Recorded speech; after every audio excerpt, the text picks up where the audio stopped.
When this guy wakes up, he's shocked to see demons around him and even more shocked when he realizes he's a demon himself now. They call him Xiaogan, a local weirdo that no one pays attention to. Feeling angry, he asks the system for an explanation and demands to know how such a massive mistake could have happened. The system apologizes and explains that a bug occurred during the rebirth process and cannot be corrected now. But if he gets killed once more, he'll be reborn as a human. Sounds simple enough, and our boy is already dreaming about marrying the hottest princess soon. He earned this after defeating the Demon King, but that bastard nuked our boy with his dying attack. Just then, the demons around him sense that humans from the Blue Guild are approaching. Knowing they don't stand a chance, they prepare to run. But Gon sees an opportunity and starts walking toward the approaching enemies instead of running away. The other demons feel confused by his actions and try to stop him. However, the hero argues that hiding will not solve anything. He claims that if he stays behind and holds off the humans alone, the others will have enough time to escape safely. Before he can leave, a mysterious magic circle suddenly appears above him, to which several massive rocks fall from the sky and block his path. Just then, the B-class demon queen, Lu Bingy, arrives. She reminds him that they have grown up together and says that no one should be abandoned in a situation like this. The hero feels bad because he knows that if he cannot die, he will lose his chance to be reborn as a human. Feeling angry, he speaks some bad words for the demon queen, to which the archer Yen Tai and the other demons feel embarrassed. They decide that there is no point in stopping him and agree to let him do as he wishes. The hero explains that he has spent all this time hiding and running from place to place. If he wants to face the humans now, there is nothing wrong with that. He adds that even if he dies, at least he will die with dignity, so no one should try to stop him anymore. Saying this, Gon walks out of the cave and reaches the spot where the members of the Blue Guild are standing. When he mocks them, all of the humans leap at him to attack with their powerful weapons. However, before they can reach him, the demon archer Yen Tai suddenly joins the battle. Activating his temporary power mode, he throws multiple powerful arrows at the humans. The archer declares that it has been 3 years since he last experienced the excitement of fighting alongside the Demon King. After the Demon King's death, the demons offered little resistance, allowing humans to invade their territory repeatedly and treat demon lives as worthless. He then says that the hero's decision to stand against the humans is the correct one, and this choice has awakened the demons and reminded them that they should no longer continue living in fear. At that moment, the Demon Queen and the remaining demons arrive and join the battle against the humans. Seeing her B+ level power, the members of the Blue Guild get shocked. They had assumed that all demons were below B rank and that defeating them would be easy. The Demon Queen activates her skill and throws a powerful attack toward the humans. Because of the strike, a huge hole gets created in the ground, causing the entire Blue Guild to be defeated instantly. In this way, our hero misses his chance of being reborn as a human. Instead, his current level increases as a result of the outcome. Meanwhile, at the Hua residence in the Yun Kingdom, an informer reports to Lord Demon Maida that the drawbridge plan has failed. He explains that they had carefully timed everything, expecting Queen Bingy to be surrounded by the Blue Guild. Their plan was to have the situation reach a desperate point where warrior Wu Jun would lead demon soldiers to rescue her. After defeating the humans, he would embrace the queen and trigger the drawbridge effect, causing her to fall in love with him. However, the entire plan collapses when the queen and her subordinates suddenly enter a high spirit state at the critical moment and completely destroy the Blue Guild instead. Hearing this, Maidu asks Demon General Hua and what their next move should be. The general replies that all military power is already under their control. As one of the 3 great demon commanders, he suggests that they will directly force the queen to marry his son, Wu Jun. He orders the lord to summon Wu Jun back that night and prepare the troops to march into the court the next day to propose the marriage. Meanwhile, Queen Bingy is taking a bath in her palace. She thinks about how Hero Gon showed courage during the battle. She then instructs her blonde servant to bring the hero to her later as she wants to reward him properly. Hearing this, the blonde servant assumes that the queen has gotten some feelings for the hero. Because of this, she immediately prepares to bring him to the palace. At that time, the hero is drinking alcohol at his home. The system informs him that he must allocate his earned points to his abilities. However, he refuses, knowing that increasing his power will make it even harder for him to die. He remarks that this place is far away from humans, so no one can come to kill him. While he is still thinking about this, the blonde servant suddenly arrives and tells him that the queen is calling for him. Seeing her, the hero brings her inside and asks her to kill him as she can do it easily. The servant realizes he is drunk and also gets some romantic feelings for him, but she also knows that he is meant to serve the queen today. Later, when she brings him to the palace, the queen tells him that due to his brave actions in the recent battle, she grants him the first-class Medal of Bravery. This medal allows him free access to the palace. She also offers him a special reward, the Killing King set, an item that can greatly increase his strength. Hearing this, the blonde servant gets surprised and realizes that the set is actually the former demon lord's sacred battle armor. However, our hero shows no interest in it, and by taking the suit, he leaves the palace. Outside, he notices an old man named Wei Ming, one of the 3 great demons of the Yun Kingdom. The old man feels confused about how the queen could give such a valuable item to a low-level warrior like Gon. He thinks that he himself has devoted his entire life to the Yun Kingdom, yet the queen has never rewarded him. Because of this, he decides that from the next day, he will support the demon general instead. At that moment, the hero approaches him and says that the suit is actually meant for him. He pretends that the queen recognizes Wei Ming's long and loyal service and has ordered him to deliver this gift as appreciation. Saying this, when the hero leaves, the old man feels ashamed for speaking badly about the queen. He changes his mind and decides to remain loyal to her for the rest of his life. After some time, the hero realizes that getting himself killed in the Yun Kingdom is far more difficult than he expected.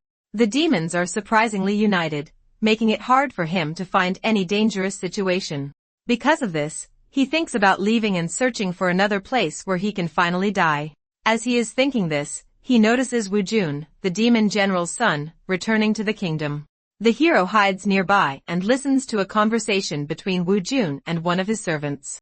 The servant informs the son that the demon general is ready to make his move the next day.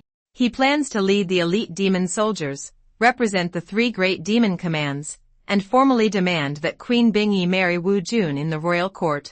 The servant further explains that anyone who dares to oppose the proposal will be executed on the spot. Hearing this, our hero suddenly gets an idea and decides to remain in the kingdom for at least one more day. The next day, all the senior officials and soldiers gather in the conference hall, including Queen Bingyi.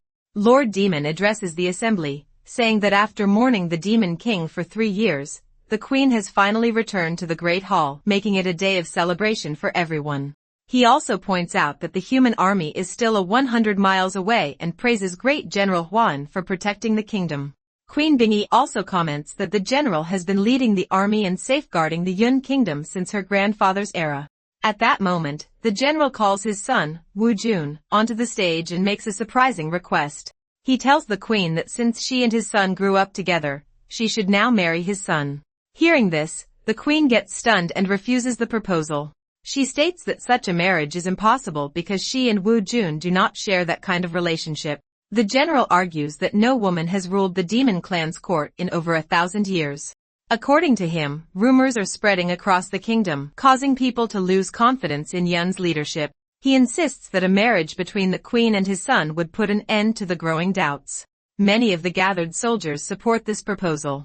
However, the archer Yen objects that the queen cannot be forced into a marriage against her will. At this moment, the hero Gon steps forward and takes the queen's hand. He tells her not to give in to the general's pressure and reminds her that she also has the right to live freely and enjoy her life. The hero then questions General Huan, asking why he is acting like the one in charge when the queen is the true senior authority among them. The general gets angry at the hero's interference and replies that he has devoted his entire life to the kingdom of Yun. He then urges the queen to think carefully before making any decision.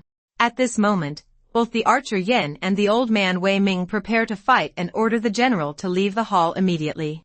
However, the general mentions that all military power is under his control and no one dares to oppose him.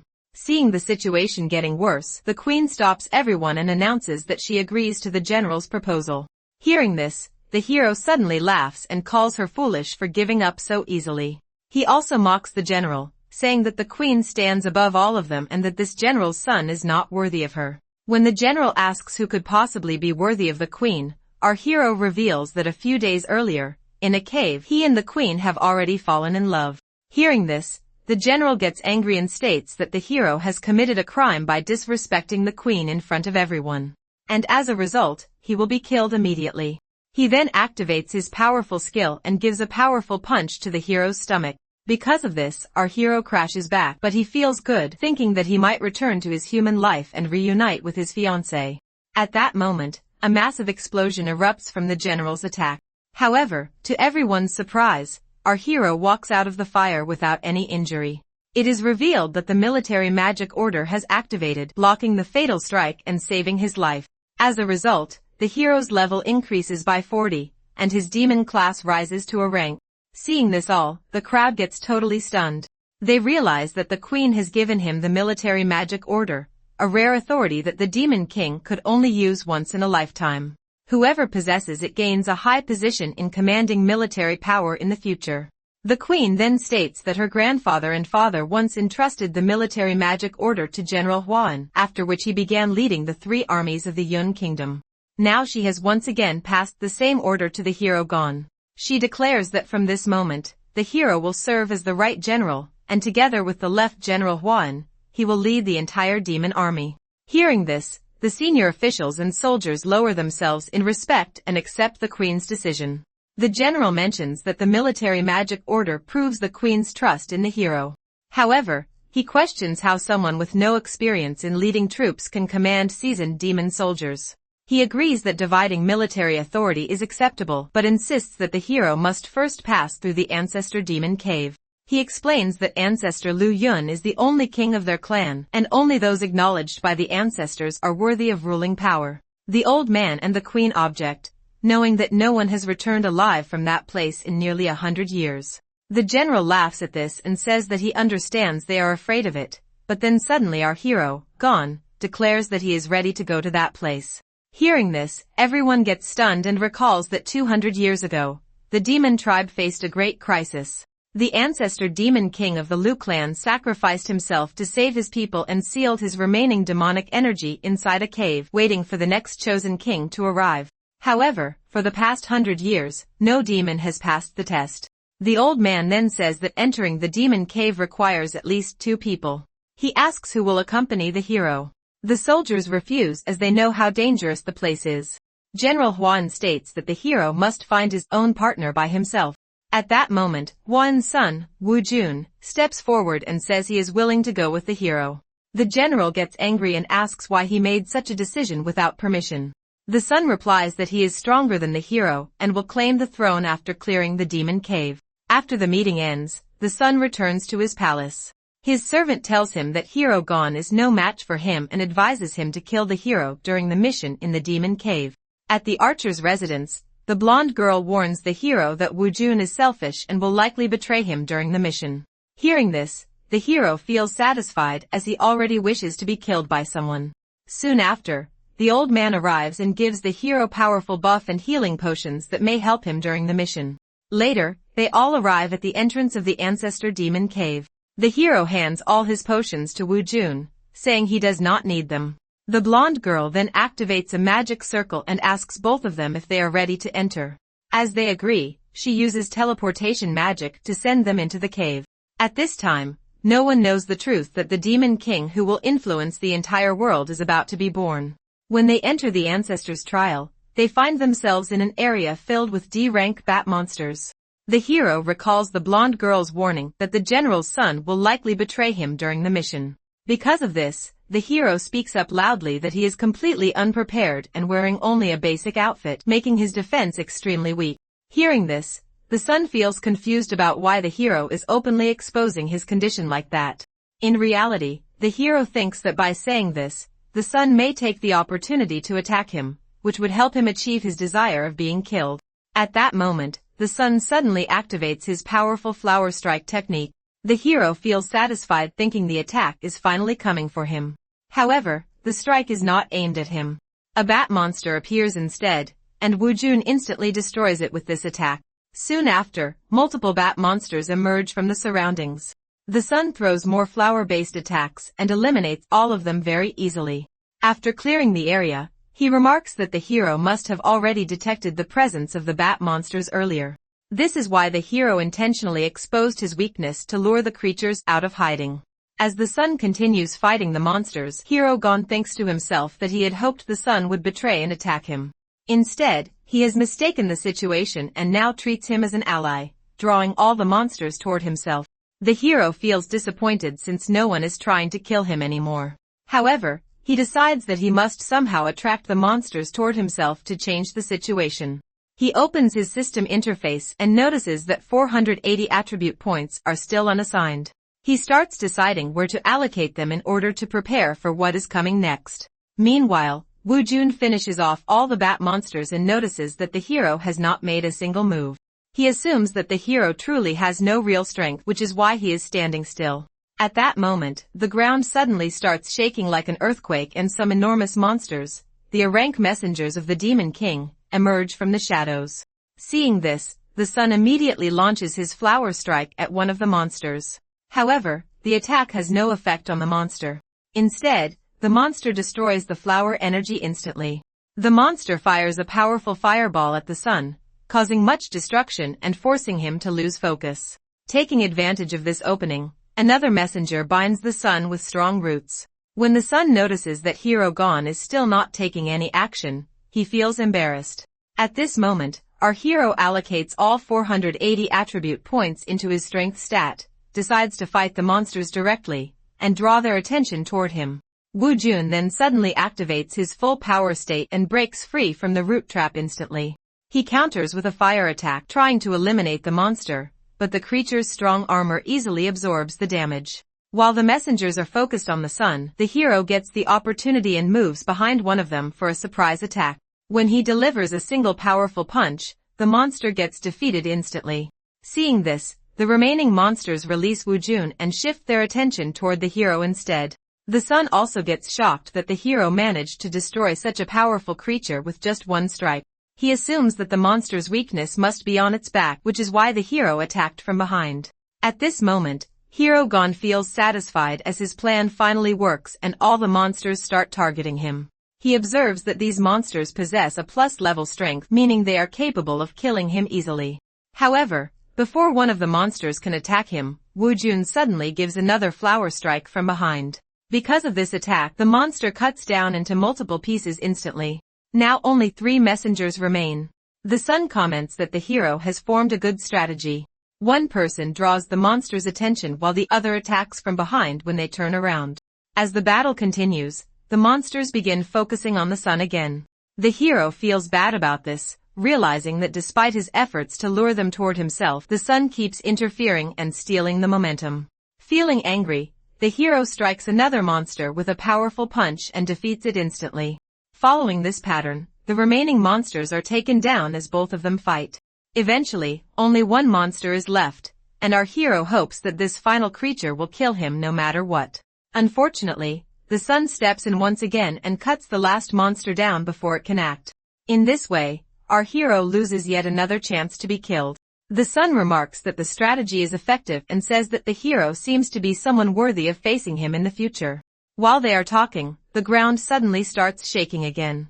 A massive dragon emerges from beneath the ground, and they notice that it is an SS-class Demon King.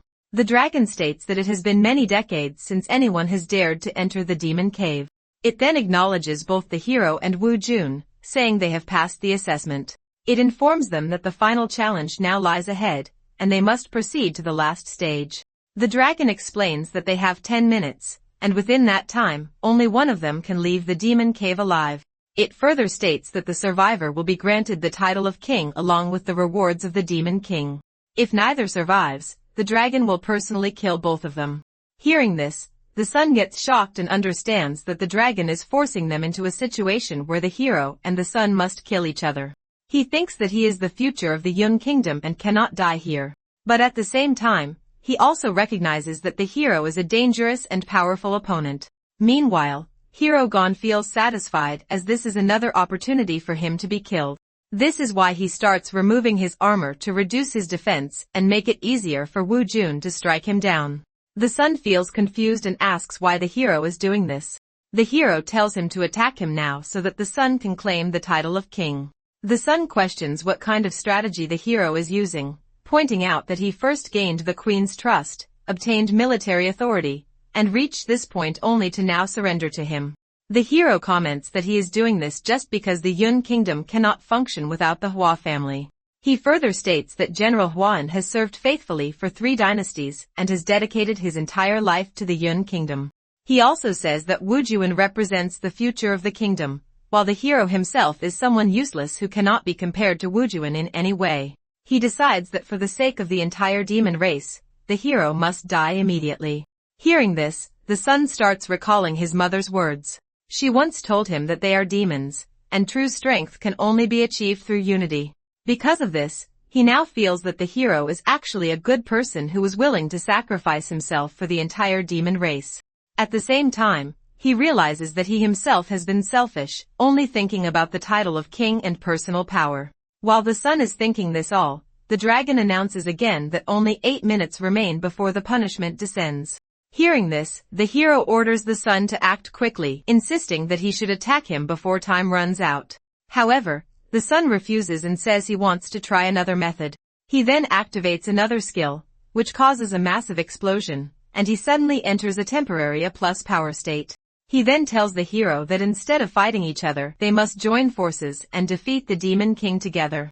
Saying this, the son leaps toward the Demon King's face to launch an attack. However, the Demon King immediately gives a powerful lightning strike to the sun. Despite the hit, Wu Jun does not lose focus and manages to land an attack to which the Demon King gets some damage as well. The Demon King then locks onto Wu Jun as its target and strikes him with its tail, to which the sun crashes back badly. Seeing this, Hero Gon thinks that if the sun dies here, he himself may become the next king, something he does not want to happen under any circumstance. At that moment, the Demon King releases another powerful breath attack at the sun. However, the hero suddenly steps in front and takes the full attack on himself, to which he gets some serious injuries. Seeing the hero's condition, the sun quickly throws healing and strength potions toward him, causing the hero's stamina to be restored once again. The sun then leaps forward again and starts attacking the Demon King with full force, but the power causes him to lose balance and fall to the ground. The Demon King prepares another lightning strike at him, but once again, our hero blocks the attack and takes it on himself instead. Just like that, inside the cave, Wu Jun and Hyrigan continue fighting the dragon until they manage to reduce the dragon's health to halfway. The sun remarks that they are close to victory and only need a little more effort to defeat it. However, the dragon suddenly activates a passive ability, causing its HP to regenerate 100,000 times per minute. Seeing this, the sun gets shocked, realizing that their attacks cannot keep up with the dragon's regeneration. At this moment, the dragon roars loudly, to which both Wu Jun and the hero start losing HP rapidly due to its pressure. As the dragon prepares a finishing strike, the sun understands that they have lost the battle. However, the hero tells him that only one of them needs to survive within the 10-minute limit. He says that if he dies, the sun can complete the trial and claim the title of king, but the sun feels confused about what the hero is talking about. Before anything else happens, the dragon launches a powerful attack. The hero immediately pushes Wu Jun out of the attack's path and takes the full strike on himself. Suddenly, the environment changes, and the dragon announces that the son Wu Jun has passed the ancestors test and has been selected as the strongest candidate of the clan. He explains that in the past, the ancestors sacrificed themselves to protect the demon people. For 200 years, every demon who passed the test ended up killing the other in the final stage just to claim the title. In the end, even those who survived were never truly qualified to become king. He states that only Wu Jun and the hero are different, as they supported each other during the battle and chose to face the trial together instead of fighting each other. At this moment, Hero Gon also appears alive again. It is revealed that the dragon's attacks were actually an illusion created to test their teamwork and loyalty.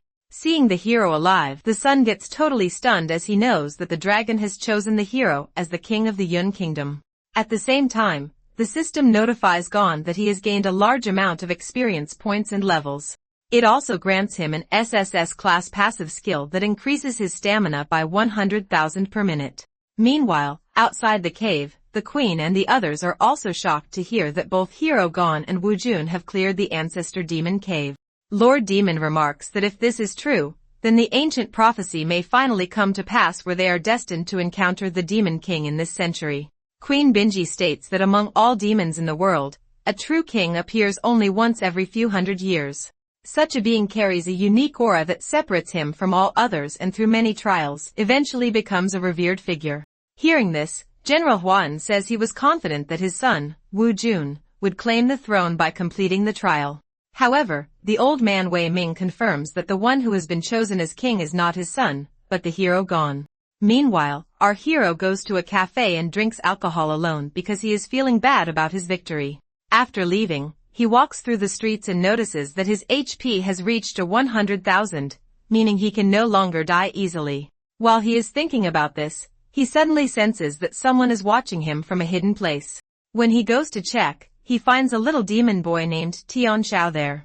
The child gets scared when he sees the hero. He then hands him a letter and explains that he wants the hero to accompany him on a journey to the Bailing Demon Cave. Reading the letter, the hero learns that someone has invited the child to the cave in order to fulfill 3 wishes. The child also explains that he went to the cave immediately after receiving the letter, but he was not allowed to enter because he has not yet reached adulthood.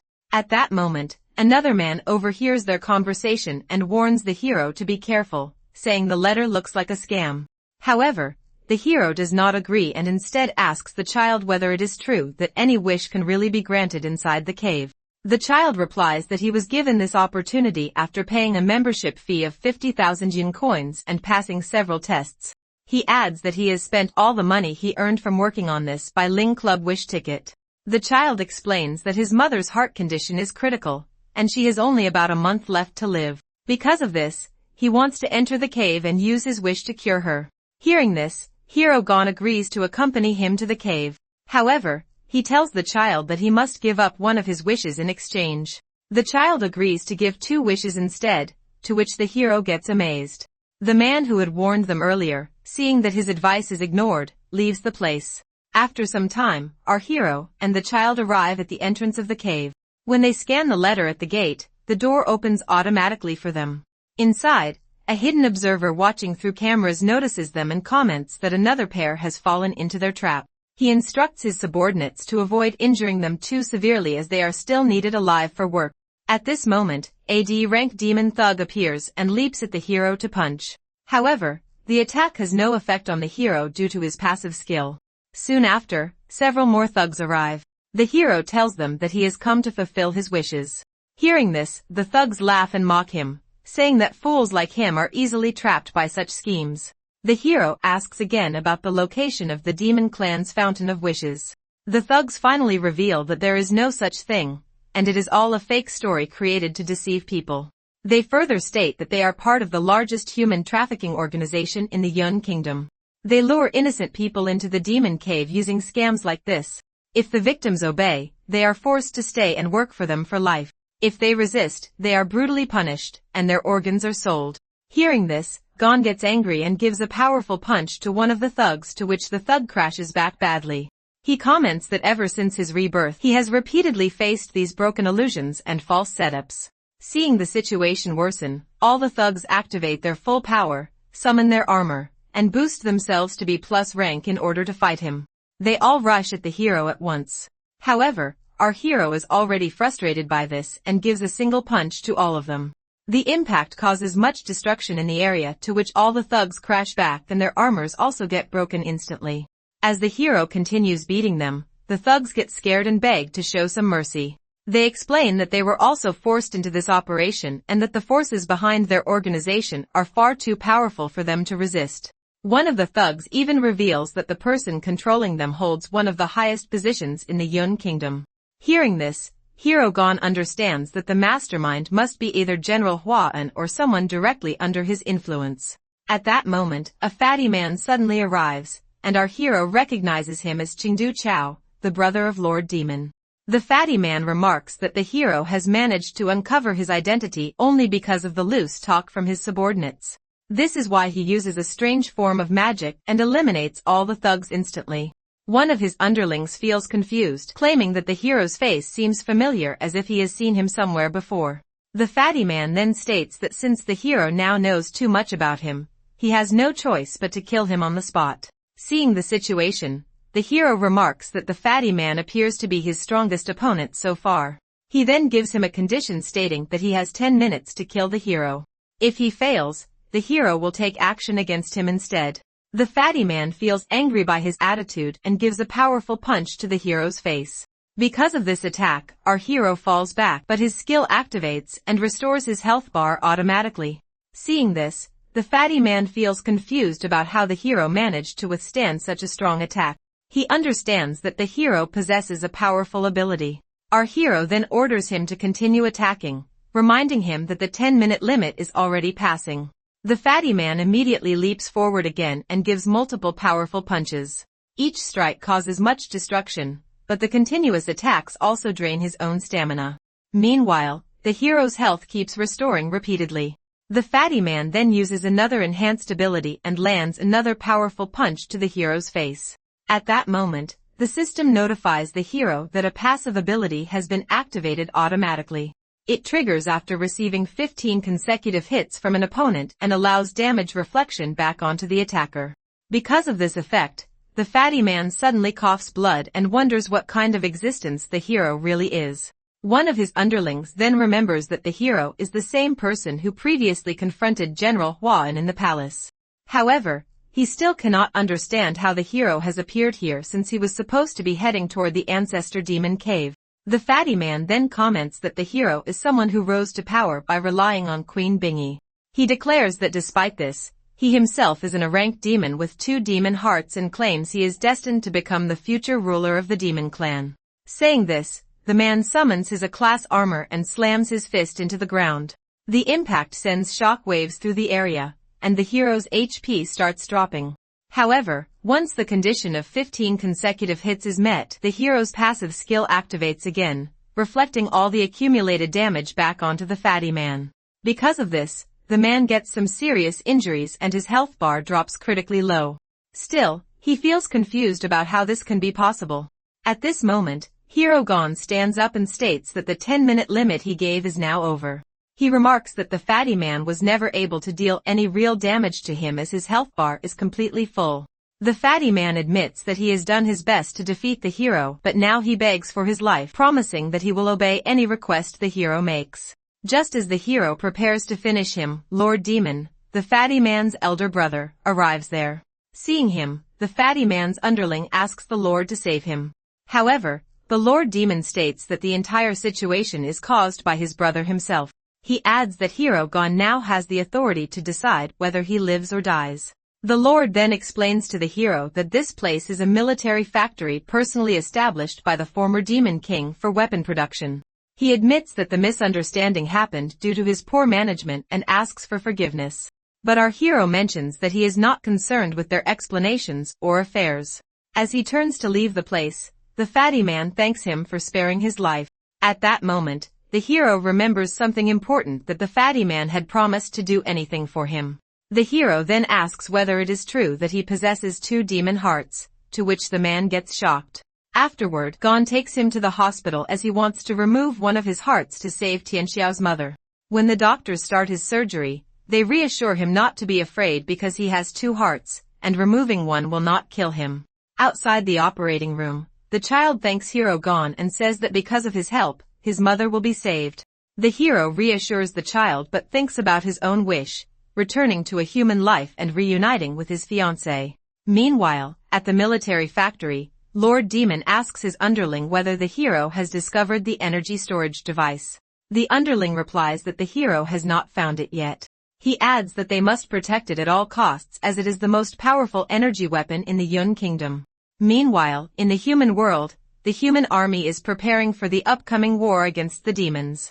Inside a room, the hero's fiancée, Liangna, sits beside the hero's lifeless human body. She says that this battle was originally meant to be led by him, but now only his body remains. She expresses that she misses him so much and hopes they will meet again soon. On the other hand, Hero Gon watches a dream in which humans are attacking him. When they strike his shoulder, he remains completely unaffected. Feeling bad even in the dream, he gets angry and asks if there is truly no one capable of killing him. Suddenly, wakes up and finds himself resting in his demon palace. At that moment, the blonde girl arrives and informs him that the queen has summoned him for an emergency military meeting at the conference hall. When the hero arrives at the conference hall, Queen Bingy addresses everyone and states that according to scout reports, the leadership structure of the human army has changed. She explains that the humans appear to be preparing an early attack. This time, a force of more than 10,000 warriors has been deployed. She says this is why she has gathered the senior members of the Yun Kingdom to discuss strategy.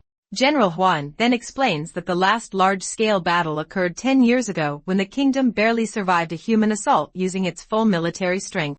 He recalls that victory was only achieved through repeated guerrilla ambushes led by him and the Demon King, which eventually resulted in the enemy leader being taken down. However, he points out that back then, the humans only sent 5,000 soldiers. Now their forces are twice as large while the demon army has not improved in strength. Because of this, he states that they have no choice but to defend their position and gradually weaken the enemy while waiting for an opportunity. He then orders his son, Wu Jun, to contact the alliance and request immediate reinforcements. Hearing this, Queen Bingy asks Hyrigan for his opinion on the situation. However, the hero is thinking to himself that if 1,000 human soldiers attack him at the same time, his passive skill may not be enough to protect him, and he could finally be killed. He feels excited and suggests that the demon army should leave the city and confront the human forces directly on the battlefield. General Huan disagrees with this, pointing out that this is a matter of life and death for the Yun Kingdom and that the hero should not speak so casually about such a serious situation. The hero brings up the matter of the war from 10 years ago. He states that when the humans attacked with 5,000 soldiers, the demons barely managed to survive. Now the humans have arrived with 10,000 warriors, yet the general's only solution is to request reinforcements. He then asks what the kingdom will do if the humans send 20,000 soldiers in the future. The hero mentions that now he himself, the Demon King, is standing with the demon army. This means the military strength of the demon forces has already improved significantly compared to the past. Hearing this, many of the senior officials agree with the hero. They state that Gon is the greatest strength of the Yun Kingdom, and with him on their side, there is no reason to be overly concerned about the coming battle. However, General Huan remains opposed to the plan. He argues that a direct confrontation with the human army could place millions of demon soldiers in danger. The hero mentions that victory never comes without a price and that every battle involves risk. He says that if they want to win, they must be prepared to face whatever dangers lie ahead. He then remarks that the general has spent many years as a soldier, yet he still seems unwilling to take the initiative on the battlefield. According to him, that is why the general prefers to remain on the defensive. The hero then declares that he is willing to make a military pledge. He states that if the demon army loses this battle because of his decision, he will accept execution in front of the entire kingdom. Hearing this, everyone gets surprised, and the son Wu Jun thinks to himself that the hero has a unique ability to inspire people around him. Seeing the hero's spirit, Queen Bingy agrees with him and announces that all troops will now follow Hero Gon's commands in the upcoming battle. She also states that she will open the city gates and order everyone to prepare for the enemy's arrival. After her order, the demon soldiers begin preparing weapons, supplies, and other materials needed for war. General Huan speaks privately to several officers. He says that although he has fought in many battles over the years, the current human army is not only larger in number but also far stronger than before. He believes there is almost no chance of victory. Because he does not want unnecessary sacrifice, he orders the officers not to follow Hero Gon's command in the battlefield. He tells them to remain inside the city and assures them that if the queen questions this decision, he will take full responsibility. A few days later, the human army arrives at the border city of the Yun Kingdom. This time, they are equipped with advanced machines and powerful weapons. A senior officer observes the movements through a telescope and reports that General Shin has ordered them to eliminate every remaining demon in the area. Following the command, the human forces launch powerful missile attacks toward the Yun Kingdom. Seeing the incoming missiles, the demon soldiers quickly prepare and use their magic attacks to destroy several of them in midair.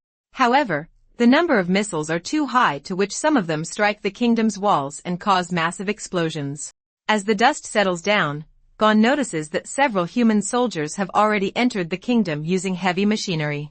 At this moment, the general asks the demon officers whether they still remember his previous orders. The officers start discussing among themselves, unsure whether they should follow the hero's command or the general's instructions. Suddenly, our hero gives a clear order for all officers to remain inside the city and forbids anyone from leaving. The officers and even the general get shocked to hear this, as they did not expect this command. The hero declares that this battle will be handled by him alone, as he is the king of the kingdom. Saying this, he activates a speeding skill and leaps toward the human soldiers. All human soldiers immediately aim their weapons at the hero. Among them, a mage named Lu Rongjia feels confused about why the hero has come alone. He suspects it might be a trap, especially since many demon forces are still positioned on top of the city walls. At the same time, General Huan also cannot understand why the hero ordered everyone not to assist him even though 10,000 human soldiers stand directly in front of him. Our hero then begins removing his armored clothing. As his defense drops, his body becomes more exposed and easier to damage. He tells the human army that he has heard they are very strong and challenges them to attack him to prove it. Seeing the mage Lurengia, the hero recalls that this man once served under him when he was still human. He did not expect him to rise to a position of command in the human army. The hero then mocks the entire human force. Hearing this, the mage gets angry and immediately orders all soldiers to attack the hero at once. They open fire at the hero, and the mage also launches multiple slashing attacks on his body. Because of these strikes, the hero's HP drops slightly, but his passive skill activates instantly and restores his health bar back to full in a moment. Seeing this, our hero feels bad and orders the human army to attack him with their full strength, stating that these weak attacks are not affecting him at all. The mage notices that the hero's regeneration ability is far stronger than expected. He contacts the second unit and commands them to join the battle and assist in attacking the hero. Soon after, the second team arrives on the battlefield and gives a powerful laser strike toward Gon. This time, the hero feels satisfied as this attack is strong enough to give him much damage. Seeing all this, General Huan feels confused about how this situation is even possible.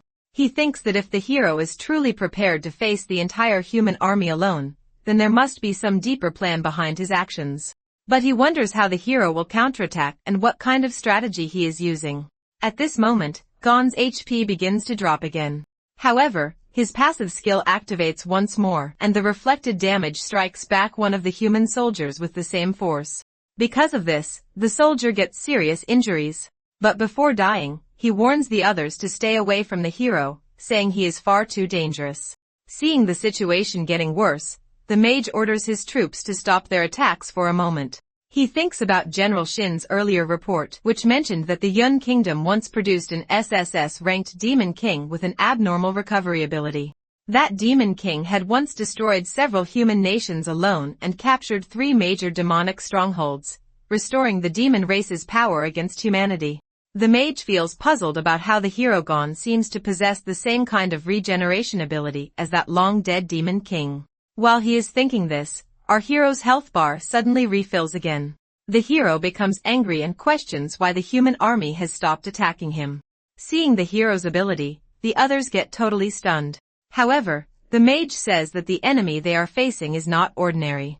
He orders everyone to stay calm and stop all attacks. He explains that their mission was only to lure out the strongest demon force. And now that they have identified the hero, their objective has already been completed. Saying this, Lorengia and the human soldiers decide to retreat from the battlefield. But the blonde girl, who is watching everything from above, orders the demon warriors to mount their dragons and pursue the retreating human forces as they cannot be allowed to escape so easily.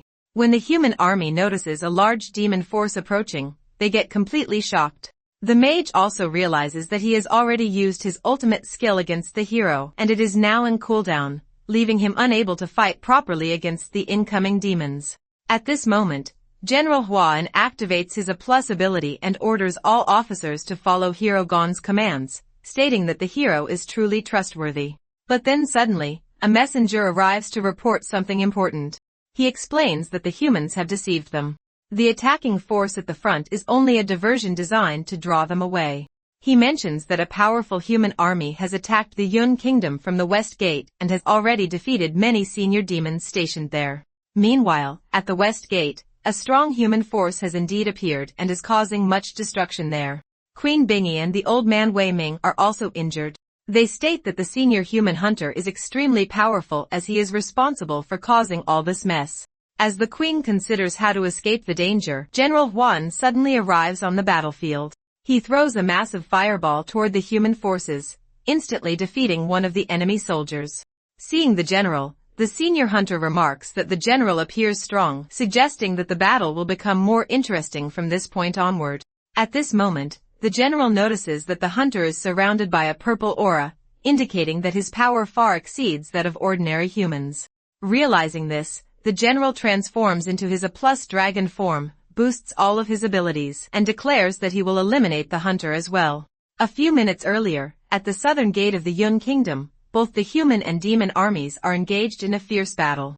Seeing this, our hero wishes that the enemies would attack him with their full strength. However, the soldiers are too focused on other targets and do not pay much attention to him. Feeling embarrassed, he remarks that ever since he reincarnated into this broken body, no matter how much he tries, he cannot manage to die. Looking up at the sky, he questions what the gods truly want from him. At that moment, a powerful lightning strike descends from the sky and hits the city, causing massive destruction and kills many soldiers. Then suddenly, the hero notices two human soldiers attacking a weak demon and dragging his young daughter to torture her. Seeing this, the hero gives a powerful punch at one of the human soldiers, to which the soldier crashes back hard. Realizing the situation is getting worse, the two soldiers tie up the young demon girl and leap at the hero together. However, Gon gives a simple strike to which both soldiers' health bars decrease instantly. The soldiers get stunned and cannot understand how such a casual attack could possess that level of power. They also wonder about what kind of person the hero truly is. Our hero then asks for their identities. The soldiers reveal that they belong to the 21st Legion and are members of Squad 511. Hearing this, the hero suddenly releases them, as it was the very squad he commanded during his time as a human. Taking advantage of the opportunity, the two human soldiers escape from the area, but our hero feels confused about what is happening in this world. As he looks around the destroyed city, he notices several familiar scenes. He sees a child crying beside his mother's body after she is killed during the human invasion. At that moment, he also notices a demon dragon flying across the sky, to which he immediately remembers an old memory. He recalls that 6 years earlier, when he was still human, he personally led an army against a demon kingdom known as the Yun Kingdom. During that campaign, the final opponent he defeated was the very same demon dragon. The battle had been so one-sided that he had nearly forgotten about it. Recalling these memories, Gon finally realizes the truth that he has not simply been reborn into another world. He has actually returned to 6 years in the past. Even so, several questions remain unanswered. He cannot understand why he is not leading the human army in this battle, nor does he know where his original human body is at this moment. Meanwhile, his fiancée Liangna is still beside his lifeless human body. Looking at him, she thinks about how the hatred between humans and demons continues to grow. However, she believes that Gon was always different from everyone else because he fought wars to protect others rather than for conquest. Back in the Yun Kingdom, the hero recalls that Squad 511 was once a unit known for its strong convictions and strict discipline. After defeating the demonic dragon during that campaign, the soldiers had even chosen to release the captured demons instead of harming them. Thinking about the past, he suddenly notices several human soldiers are beating Tian Shao and his mother. They cast a spell on the woman and discuss about how to torture her further. Seeing this, our hero gets angry and realizes that the actions of these soldiers are completely unacceptable and cannot be forgiven. Meanwhile, General Huan recalls a moment from the past when one of his soldiers informed him that his wife had given birth to a baby boy. Hearing the news, he was amazed and decided to protect both his son and the Yun Kingdom with his life.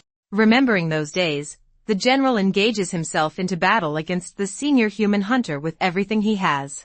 However, the hunter dismisses him, stating that the general is only an ordinary A+ rank warrior and that defeating him will not be difficult. The hunter immediately activates a powerful skill and charges forward. With incredible speed, he unleashes multiple sword strikes on the general's body. The attacks inflict severe injuries, forcing the general to revert from his dragon form back to his normal demon form. The general realizes that the hunter's strength far exceeds his expectations. He thinks that there may be no one on the battlefield capable of matching this opponent. The hunter then remarks that he is still not satisfied and decides to end the battle by cutting off the general's head. Just as he moves his sword, the general's son, Wu Jun, suddenly appears and blocks the strike with his arm. Seeing his son step into the battle, Huan gets shocked and orders him to leave. He warns him that the hunter is far stronger than him and that staying will only put his life at risk. But the son refuses to retreat and states that his father has always viewed him as a useless son. He recalls his childhood when a teacher once asked him who he admired most. Wu Juan proudly answered that he admired his father because his father was the man who led armies into battle and protected the kingdom. That answer earned him first place in a military evaluation. Yet when he excitedly shared the achievement with his father, the general didn't feel happy. Years later, after becoming an adult, Wu Juan once again ranked first in a major military assessment. Even then, his father failed to acknowledge his accomplishment. Thinking back on those moments, the son says that no matter how hard he tries, he can never seem to earn his father's approval. Even so, he declares that things will be different today. No matter how powerful the human hunter may be, he will defeat him with his own hands and finally prove his strength. Saying this, Wu Jun activates his A+ ability and charges toward the human hunter. Seeing him move, 2 other human soldiers immediately prepare to support the hunter. However, when the son launches his first attack, everyone on the battlefield gets stunned. His strike shatters the hunter's sword and armor while the shockwave instantly cuts down the heads of the 2 nearby soldiers. Seeing such overwhelming power, the hunter realizes that the son is completely different from any demon he has faced before. The son then activates his flower skill, causing a bright light to spread across the battlefield. Seeing this, General Huan gets astonished and realizes that his son has already surpassed him in strength. At that moment, the general also recalls another memory from the past when his son once again ranked first in a military examination. The general reflects on how he named his son Wu Jun because he wanted him to live a peaceful and ordinary life. However, from a young age, his son was always drawn toward the military path. The general remembers visiting his wife's grave and asking why their son was so determined to pursue the most dangerous profession possible. He recalls how when she was still alive, she always trusted him to lead the armies into battle while she took care of everything at home. Now that she is gone, the general feels confused about how he has to handle his son as he never wanted him to become a soldier and lose him. As the general is recalling these memories, Wu Jun activates his dragon breath skill and throws a powerful attack at the human hunter, which causes much destruction. However, as the dust settles, the son sees that the human hunter is still alive and has blocked the attack using another powerful sword. Seeing the weapon, General Huan gets shocked as he has recognized what kind of sword it is. The hunter then sends a normal strike toward the son. Even though it appears simple, the attack is so powerful that it slices through the building behind him. But before it can hit Wu Juan, the general steps in and takes the strike at himself to protect his son. The son gets worried for his father, but the general says that his son is the most exceptional warrior he has ever seen. He believes that in the future, he will become one of the greatest demon leaders in the world. This is why he must have to survive at any cost. The general then explains that the sword used by the human hunter is from the Abyss of Sin, meaning the wielder has likely killed an SSS-class demon king or even stronger beings. He admits that even if the entire Yun kingdom fought together, they would not be able to match this opponent. However, he reveals that he has kept a final trump card for decades to protect the kingdom. At that moment, a powerful barrier known as the Wall of Life forms around Wu Juan, which can block all physical attacks. The general himself remains outside the barrier as he is ready to sacrifice his life for the kingdom and his son. Meanwhile, old man Wei Ming grabs the queen and the son to pull them away from danger. The human hunter prepares another attack on the general, but suddenly Demon Lord Chang arrives and stops him. He states that they cannot allow these demons to die so easily and also shows a demonic core to the hunter. He explains that the demons were only guarding this core, but he has brought it as a gift for the human forces. In exchange, he just wishes to join the human army himself. The hunter places his sword at the Lord's neck and demands to know why he should trust him. The Lord mentions that his Jiang clan has guarded the demonic core for generations within the Yun kingdom. He explains that since the first demon king, Lu Yun, unified the demon continent, his ancestor, Chang Long, served as the king's most trusted founding marshal. He says that every demon king is supported by 3 demon generals, one specialized in magic and governance, one in combat and military command, and another in leadership duties. He states that his clan is unique because they do not rely on spells or brute strength to secure their position. Instead, Their role is tied to the demonic core itself. He says the core was preserved by Lu Yun and contains the essence and bloodline of their founding marshal. Only his clan has the ability to unlock it or transfer its power to others. The human hunter reflects that the demonic core is known as a massive energy source that gathers the vital energy and spiritual power of the demon race. He recalls that each core is created using a crystal from an ancient demon king and refined over many generations, often requiring decades to fully form. He then questions why the Lord would hand over such a valuable item so easily. The Lord releases the core onto the ground and admits that he simply wants to survive as he has no real combat or magical ability. Seeing this, Queen Bingy feels disappointed and questions why he is betraying the Yun kingdom. She states that it is shameful to side with the hunter, especially since he has killed many demons, including the Lord's own brother. In response, the hunter throws the severed head of the Lord's brother toward him and asks if he recognizes it. The Lord stays calm and says his brother deserved to die for challenging a stronger opponent. He adds that if demons knew humans were stronger, they should never have started the war in the first place. Hearing this, the hunter feels satisfied, and by taking the demonic core, he decides to accept Lord Chang into his human army. At that moment, Old Man Wei Ming activates a powerful shield protecting Queen Bingy and General Huan from the incoming danger. Lord Chang suddenly throws his own blood onto the demonic core, triggering its hidden power. Because of this, the core explodes and strikes directly at the human hunter. However, the Lord's own body starts burning because it is a cost he has to pay for using this skill. To everyone's shock, the hunter also summons a thunder dragon, which absorbs and blocks the explosion. The hunter then states that the Lord has made a fatal mistake by revealing a hidden attack without understanding the true abilities of his opponent. As the Lord attempts to reach for the demonic core again, the hunter picks it up himself and declares that all of them now have to prepare for the punishment. He remarks that he did not expect to obtain the demonic core in such a small country, suggesting that this place may truly be the birthplace of the Demon King. He then activates another device attached to the Thunder Dragon's neck and commands it to eliminate all demons in the area. The device forces the dragon into a berserk state and it immediately charges toward General Huan. Seeing the situation getting worse, Old Man Wei Ming raises his shield again to protect everyone. However, the hunter suddenly moves behind him and inserts his hand into the old man's. General Huan attempts to counterattack with his arm, but the hunter easily catches it.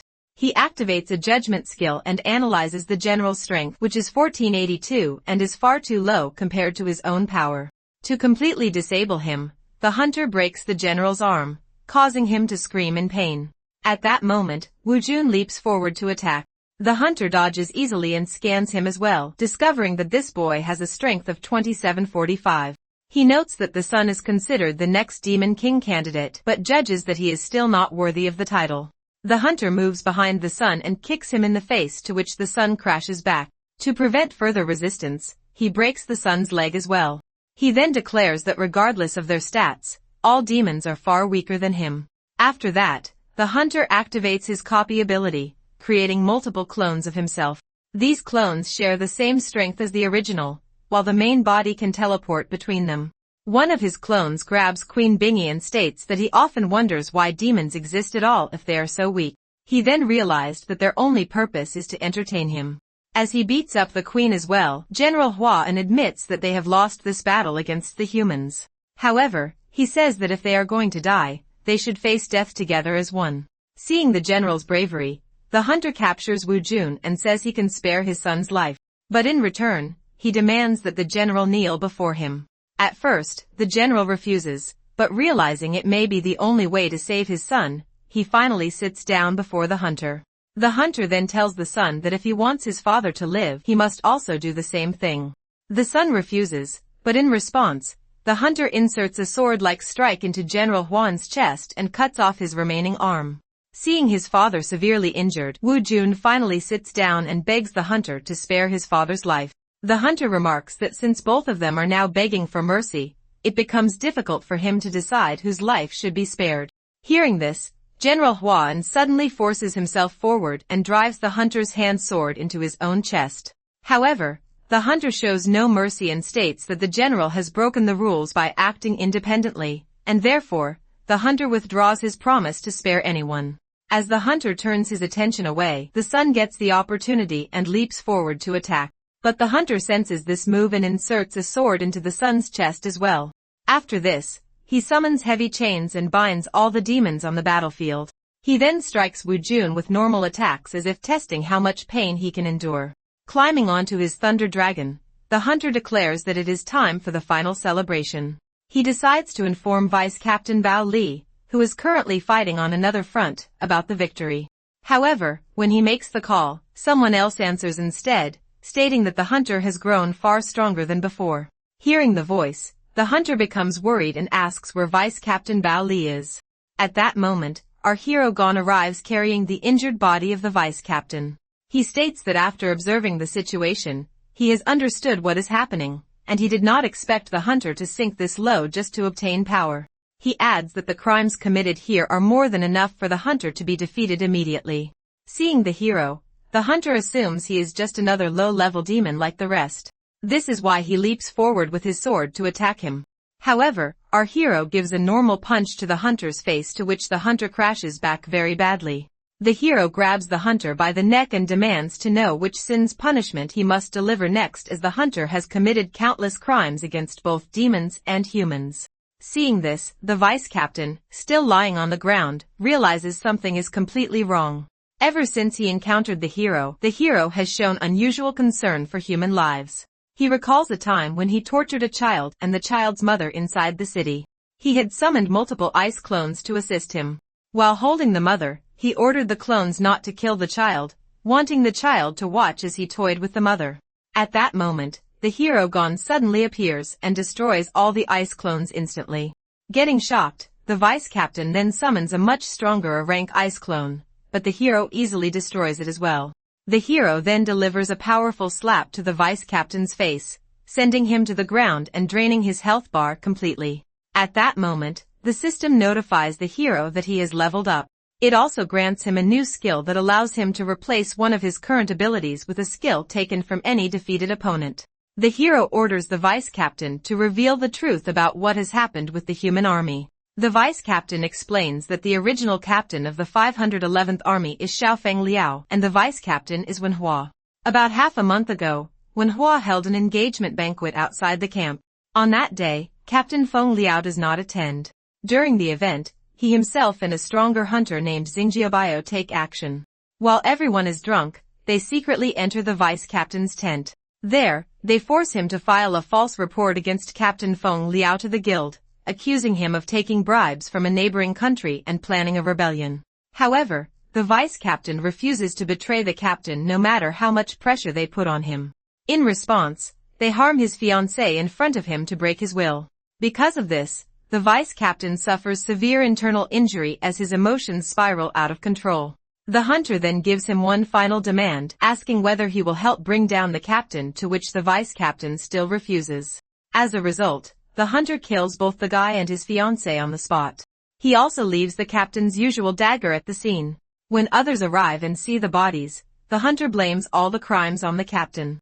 He then leads the army straight toward the captain's base, intending to kill first and report later. However, they do not expect that the captain has already left the camp long before.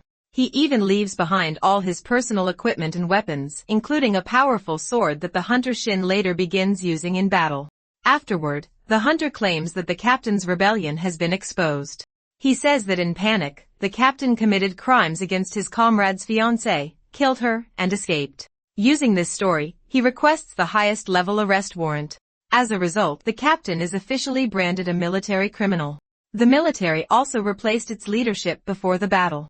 And with his father's recommendation, Hunter Shin was appointed as the supreme commander.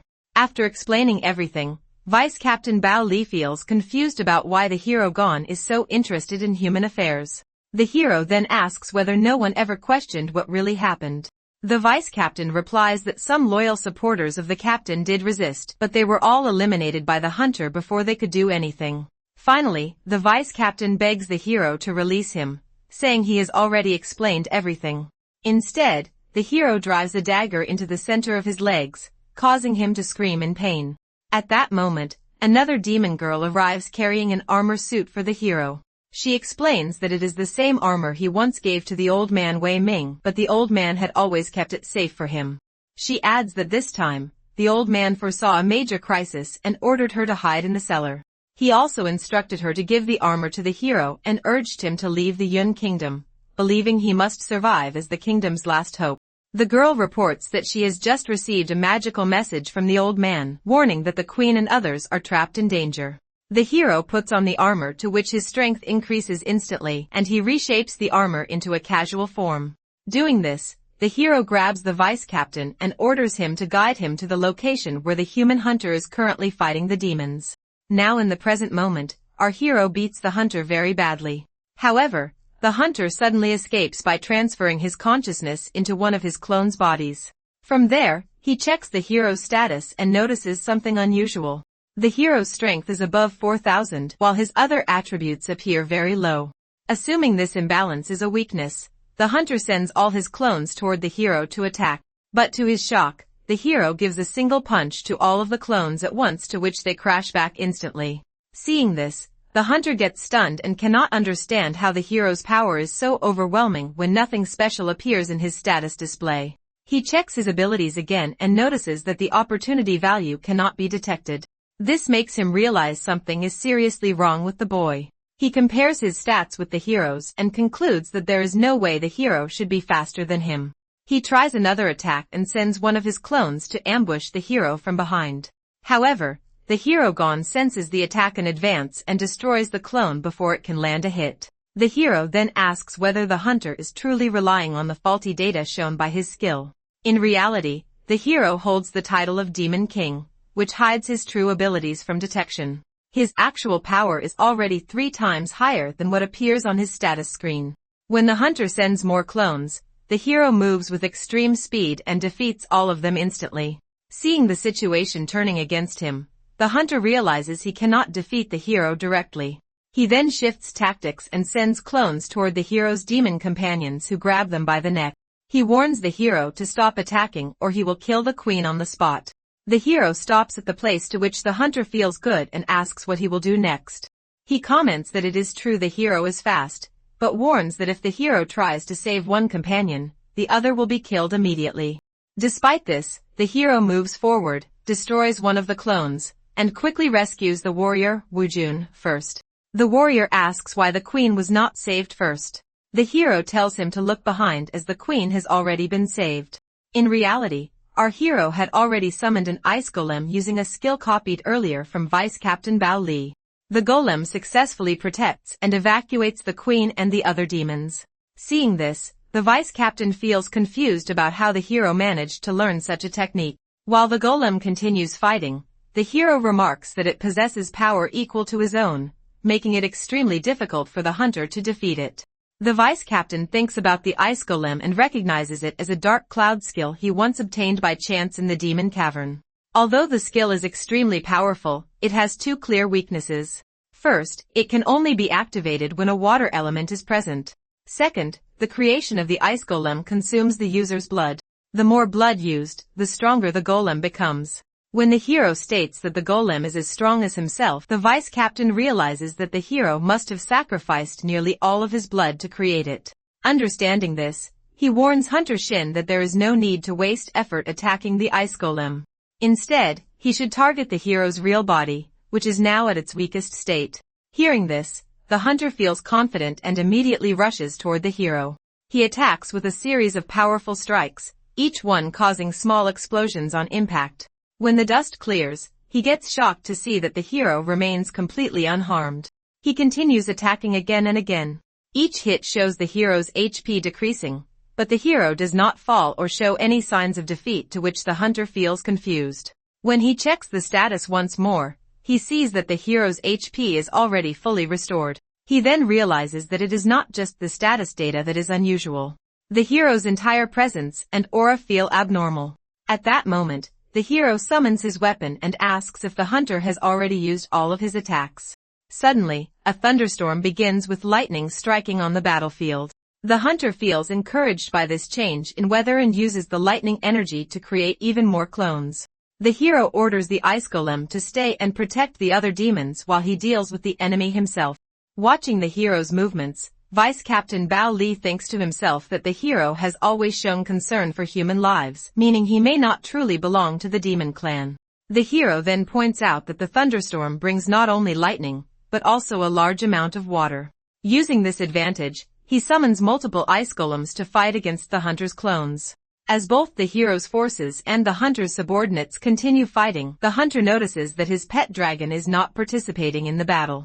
Meanwhile, the hero leaps forward and defeats several clones on his own. Seeing this, the hunter realizes that a direct confrontation with the hero is a losing strategy. He has already analyzed the hero's abilities and understands that although the hero has strong healing, every attack still drains his blood. The hunter decides to change tactics.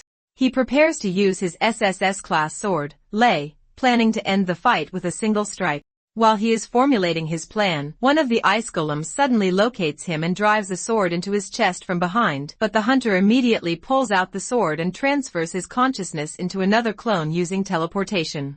Seeing this, Vice Captain Bao Li realizes that the hunter is using lightning to continuously create clones and switch between them. As long as the hunter does not reveal his real body, the hero cannot kill him. He also notes that the ice golem has a limited duration. No matter how much blood the hero uses, it cannot be maintained indefinitely. At that moment, the hero states that he has no intention of letting the hunter escape or die so easily. He states that the hunter must be punished for every crime he has committed with a slow death. For that reason, he continues targeting only the hunter's clones. He already understands that each clone is linked to the original body and any damage or pain suffered by a clone is directly transferred to the hunter himself. Hearing this, Hunter Shin gets shocked and wonders about how the hero has discovered this hidden connection. As more clones are destroyed, the hunter also feels serious pain in his real body. Seeing the battle turning against him, the hunter channels all of his remaining power into his SSS-class sword and prepares to give a final attack to the hero. He declares that with a single strike from this sword, the entire demon clan will be wiped out as if they never existed. Meanwhile, the hunter's pet dragon begins recalling its past.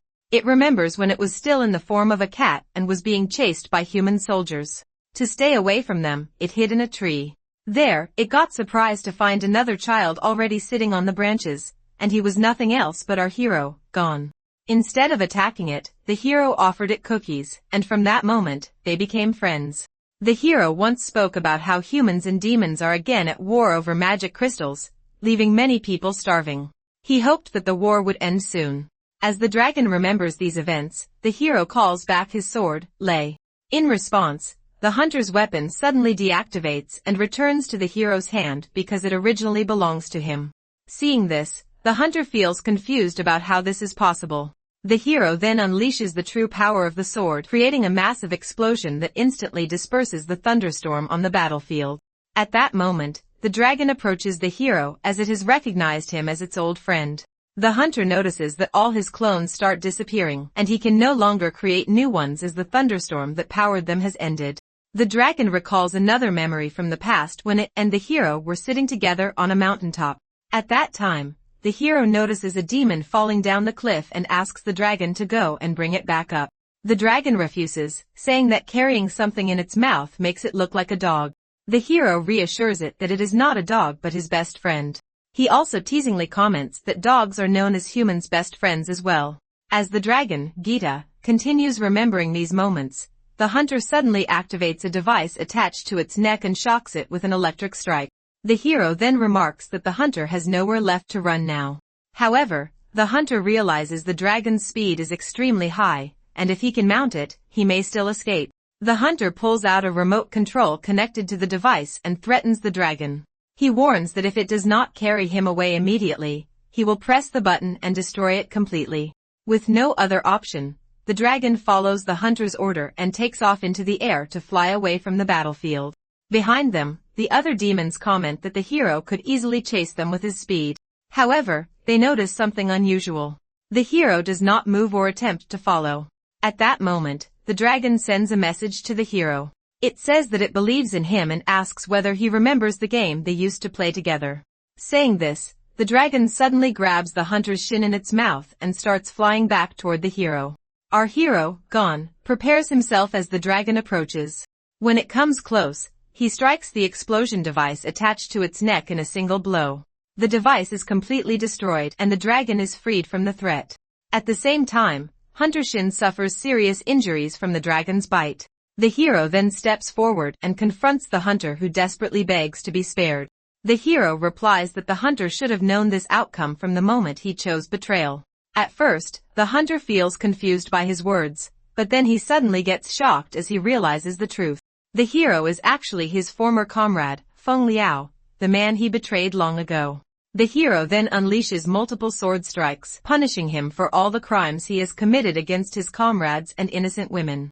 The hunter's body is torn apart, and he gets defeated instantly. The system then appears, announcing that the hero has defeated an S-class human hunter. He gains a large amount of experience, and his level increases. Meanwhile, in the human world, the hero's girlfriend, Liangna, watches his lifeless body lying inside a machine.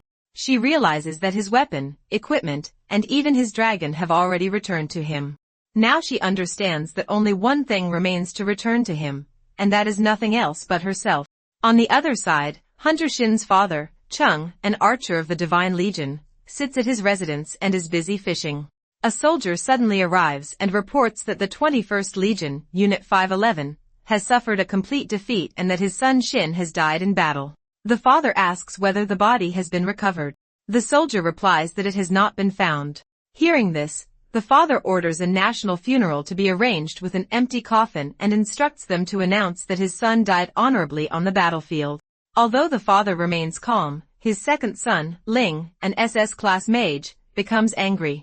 He swears revenge and decides to wipe out all demons in the Yun Kingdom. In the Wind Kingdom Palace, a demon informant reports to a senior official that a letter from the Alliance Conference arrived 3 days ago. He asks whether a representative has been chosen.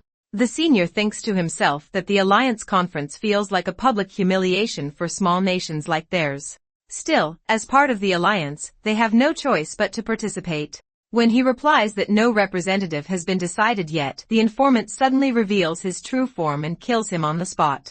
Meanwhile, another female informant approaches Queen Bingy and informs her that she has brought a letter containing an invitation to the Alliance Conference. She also mentions that the Flame Kingdom has already sent a support team due to the heavy damage the Yun Kingdom has suffered. Hearing this, the Queen thanks the informant for her help. The informant then requests that she respond soon regarding the selection of representatives for this year's Alliance Conference, calling it the most important gathering among all demon kind. Meanwhile, laborers work to rebuild the destroyed parts of the Yun Kingdom. The boy Tian Shao also assists them by using his magic to help with reconstruction. At that moment, Demon Lord Cheng, still injured from the previous battle, arrives to meet the boy. The boy thanks him for arranging a heart transplant for his mother. Qian clarifies that the heart was actually donated by his younger brother who was killed earlier by a human hunter. He explains that both humans and demons have good and evil individuals. Those who commit evil eventually face their karma, while those who do good meet a better fate. He adds that this belief is the creed of the Chung family. And since his brother broke that principle during his life, there is no need to mourn him. However, the boy disagrees and says that the Lord's brother was not a bad person. He explains that during the human attack, despite being injured, the brother helped him and his mother escape to safety. Unfortunately, he later encountered a powerful human hunter and was killed in battle. Hearing the truth, the Lord feels sad and remarks that his brother remained the same as he was in childhood. Meanwhile, Old Man Wei Ming explains to the hero that demonic essence has been the most important national defense resource of the Yun Kingdom for the past 200 years. He also says that the hero is currently their strongest demon and the hope of the demon race. Because of this, he offers the demonic core to the hero. He explains that it can raise the hero's rank to S-class and also grant him powerful new abilities. However, the hero refuses and orders the old man to keep the core for the kingdom's future instead, as he has decided to leave the Yun Kingdom. The old man gets shocked by this decision. The hero thinks to himself that if things continue this way, no one will ever be able to kill him. He realizes he needs a way to become human again as he worries about Liangna. He also understands that he is originally human while everyone around him is a demon, which means their emotions and lives can never fully align. As the hero thinks about his situation, the dragon reassures him that his fiancée is safe for now. It also says that it will remain by his side from now on. Hearing this, the hero feels good. and by climbing onto the dragon, he prepares to leave the Yun kingdom. Meanwhile, warrior Wu Jun wraps bandages around his injured leg. He notices that his father, General Huan, is resting in bed with prosthetic arms after suffering serious injuries in the previous battle. The warrior asks his father when the remaining prosthetic will arrive. The general feels confused and wonders why he keeps asking the same question. Without saying anything, the warrior leaves the room. He thinks back to the first time he saw the hero gone in the court and everything he witnessed in the demon cavern. He realizes he should have understood earlier that the hero is not truly a demon. He feels angry to realize that the hero is actually a human who has been hiding his identity and searching for death all along. Meanwhile, the hero and the dragon stand once again at the mountaintop. The hero checks the system and notices the same message as before. It states that if he wants to be reborn as a human, he must die in his current demon life. The hero feels bad because with his extremely high recovery ability, even attempting suicide would not be enough to kill him. He considers finding a demon king above S-class, believing such beings might have skills capable of killing him instantly. However, he has only ever encountered one such demon king inside the demon tower. The hero then asks the dragon to help him find a way to die. The dragon refuses, saying it is bound by its contract to protect him from all harm. At that moment, a huge rock suddenly falls toward the hero. The dragon reacts instantly and slices the rock into pieces before it can hit him. After that, a bear monster appears to attack the hero, but the dragon quickly defeats it and once again protects the hero. At night, the hero rests in the forest and tells the dragon that it should rest as well. He opens the sword's dimensional space and sends the dragon inside it. He says they will now head west to search for a demon tower. However, the dragon replies that there is no certainty a demon tower exists in the west or that a demon king is even there. As the hero wonders about his next step, the dragon suddenly warns him from inside the sword space that someone is approaching. Soon after, warrior Wu Jun arrives and places a dagger on the hero's neck. He demands to know why he has left the kingdom while others are celebrating their recent victory. The warrior orders the hero to reveal his true identity and explain his purpose in the Yun kingdom. He also questions how the hero knows so much about human soldiers and what his connection is to them. The hero finally reveals that he is human. However, he adds that it is unfortunate the warrior cannot kill him at this moment.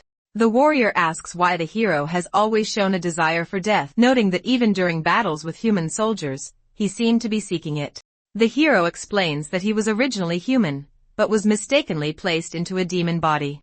Because of this, he must die in order to return to his human form. The warrior then questions if it is true, why the hero killed the human hunter who actually had the power to kill him. He also asks why the hero saved demons from that same hunter. The hero replies that it is not about sides. For him, it is about his own belief as he cannot accept evil things continuing in front of him. Hearing this, Wu Jun calms down and says that humans are the ones who repeatedly invade demon lands, bringing destruction and death. He also mentions that his own mother was killed by humans. As the warrior is saying this, the dragon quietly tells the hero that the boy looks emotional and suggests he comfort him. However, the hero steps away as he doesn't want to form any friendly bond with a demon. The warrior then explains an important matter that in 1 week an alliance tournament will take place. It is the most important combat event for the 18 demon nations where each nation must send 2 fighters. He adds that many of the strongest demons will appear, including several S-class fighters. If the hero truly wishes to die, this tournament could be the perfect opportunity. He also explains that no one else in the Yun kingdom is willing to risk their lives for it. So the queen has approved both the hero and Wu Jun to represent their nation. The warrior says he can help the hero plan his goal of death, but he has one condition. He wants to be the one to deliver the final blow to the hero during the tournament. Hearing this, the hero feels good and agrees to the proposal. After that, they both return to the Yun kingdom. The queen explains that the Demon Alliance is a unified structure made up of 18 demon kingdoms of different sizes. She says that all mysterious powers in the world originate from 10 unknown regions, and the demons control region 2 among them. She further explains that the Alliance tournament has 2 main purposes. The first is to gather the leaders of all kingdoms for a joint conference to discuss future plans for unifying the remaining demon forces. The second is to choose the next leader of the United Kingdom through a combat tournament held once every 3 years. The queen adds that in a world where strength decides everything, only the strongest kingdom earns the right to lead the demon race. However, over time, the tournament has turned into a display of power rather than true unity. She remarks that the so-called 18-kingdom alliance has long lost its sense of harmony. Each kingdom now acts in its own interest and schemes for advantage, sending its most ruthless warriors to secure victory. She also recalls that in the previous tournament, only 5 out of 36 participants survived. This time, powerful kingdoms such as Flame, Yu, and Lei are expected to send their strongest S-rank fighters. She remarks that in the past, none of the warriors her father sent ever returned alive. Once again, she asked both the hero and Wu Jun if they still want to participate, offering to withdraw their names if they choose. However, to her surprise, both of them have already left the hall and set off for the tournament. Sometime later, they fly over the Flame Kingdom. The hero thinks to himself that in his previous life he never had the chance to see this place, and he is surprised by how lively and well-organized the kingdom appears. When they arrive in Baidi, the capital city of the Flame Kingdom, the queen notes that the city has changed significantly compared to a few years ago. She explains that the 3 of them must first complete registration and later attend a banquet in the evening. At that moment, the hero notices a fruit shop on the street and walks over to look at the items. He is especially impressed by a green melon as he has only ever seen such a fruit in books before. The shopkeeper explains that it is a high-grade fruit cultivated in demon fields known for its instant physical recovery effect. Meanwhile, warrior Wu Jun visits a weapon shop to look for equipment that might help him in the tournament. As soon as he enters, the shopkeeper recognizes that he is from the Yun Kingdom.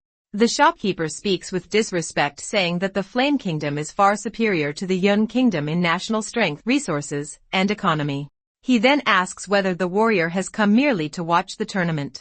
Before the warrior can respond, another customer arrives. It is a contestant named Xiang from the Yun Kingdom who mocks the Yun Kingdom, saying it seems to have no talent left. She selects several S-rank weapons for herself and instructs the shopkeeper to deliver them to the Shangri-La Hotel.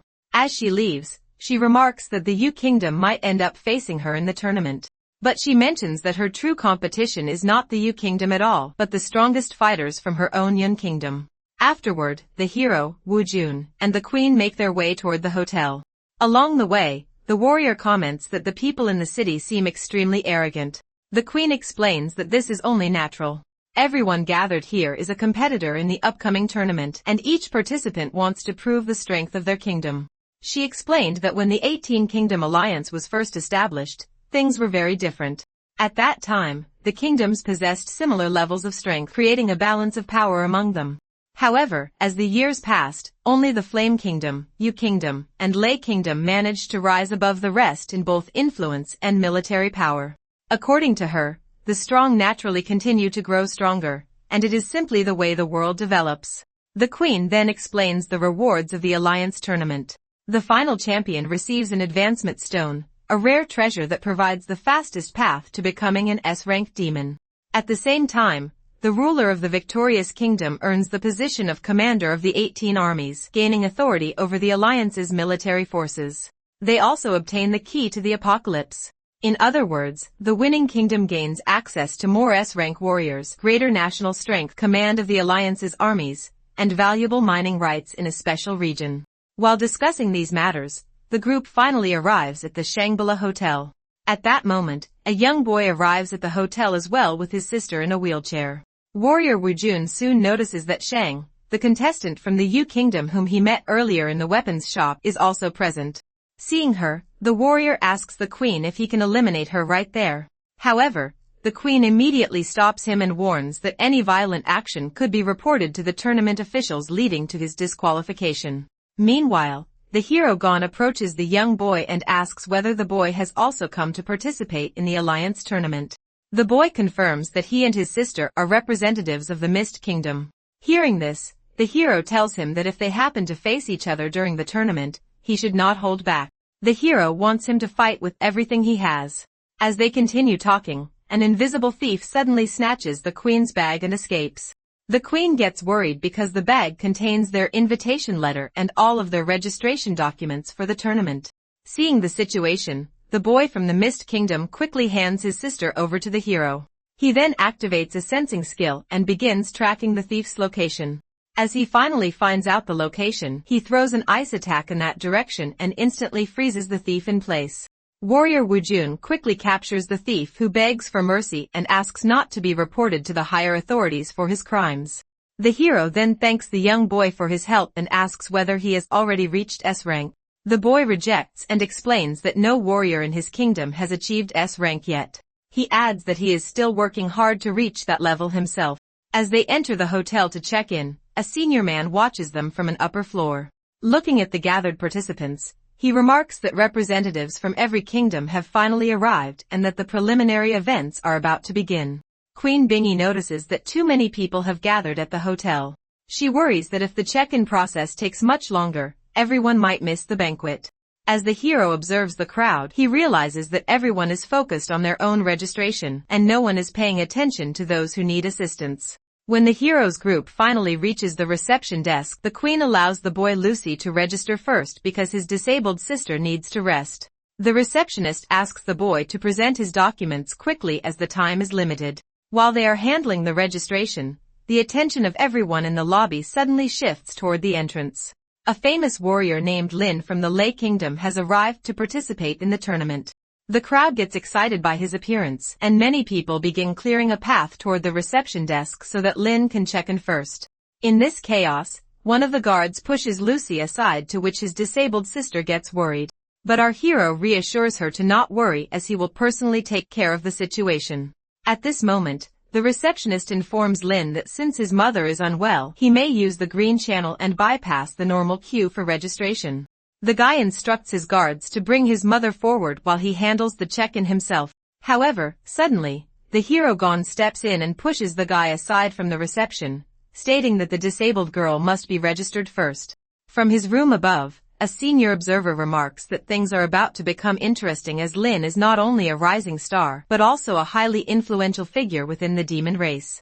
Lin then walks up to the hero and asks why he pushed him like that. The hero does not respond, to which the guy feels angry and suddenly starts laughing like a madman. A strong energy spreads through the hall, which surprises even warrior Woojun.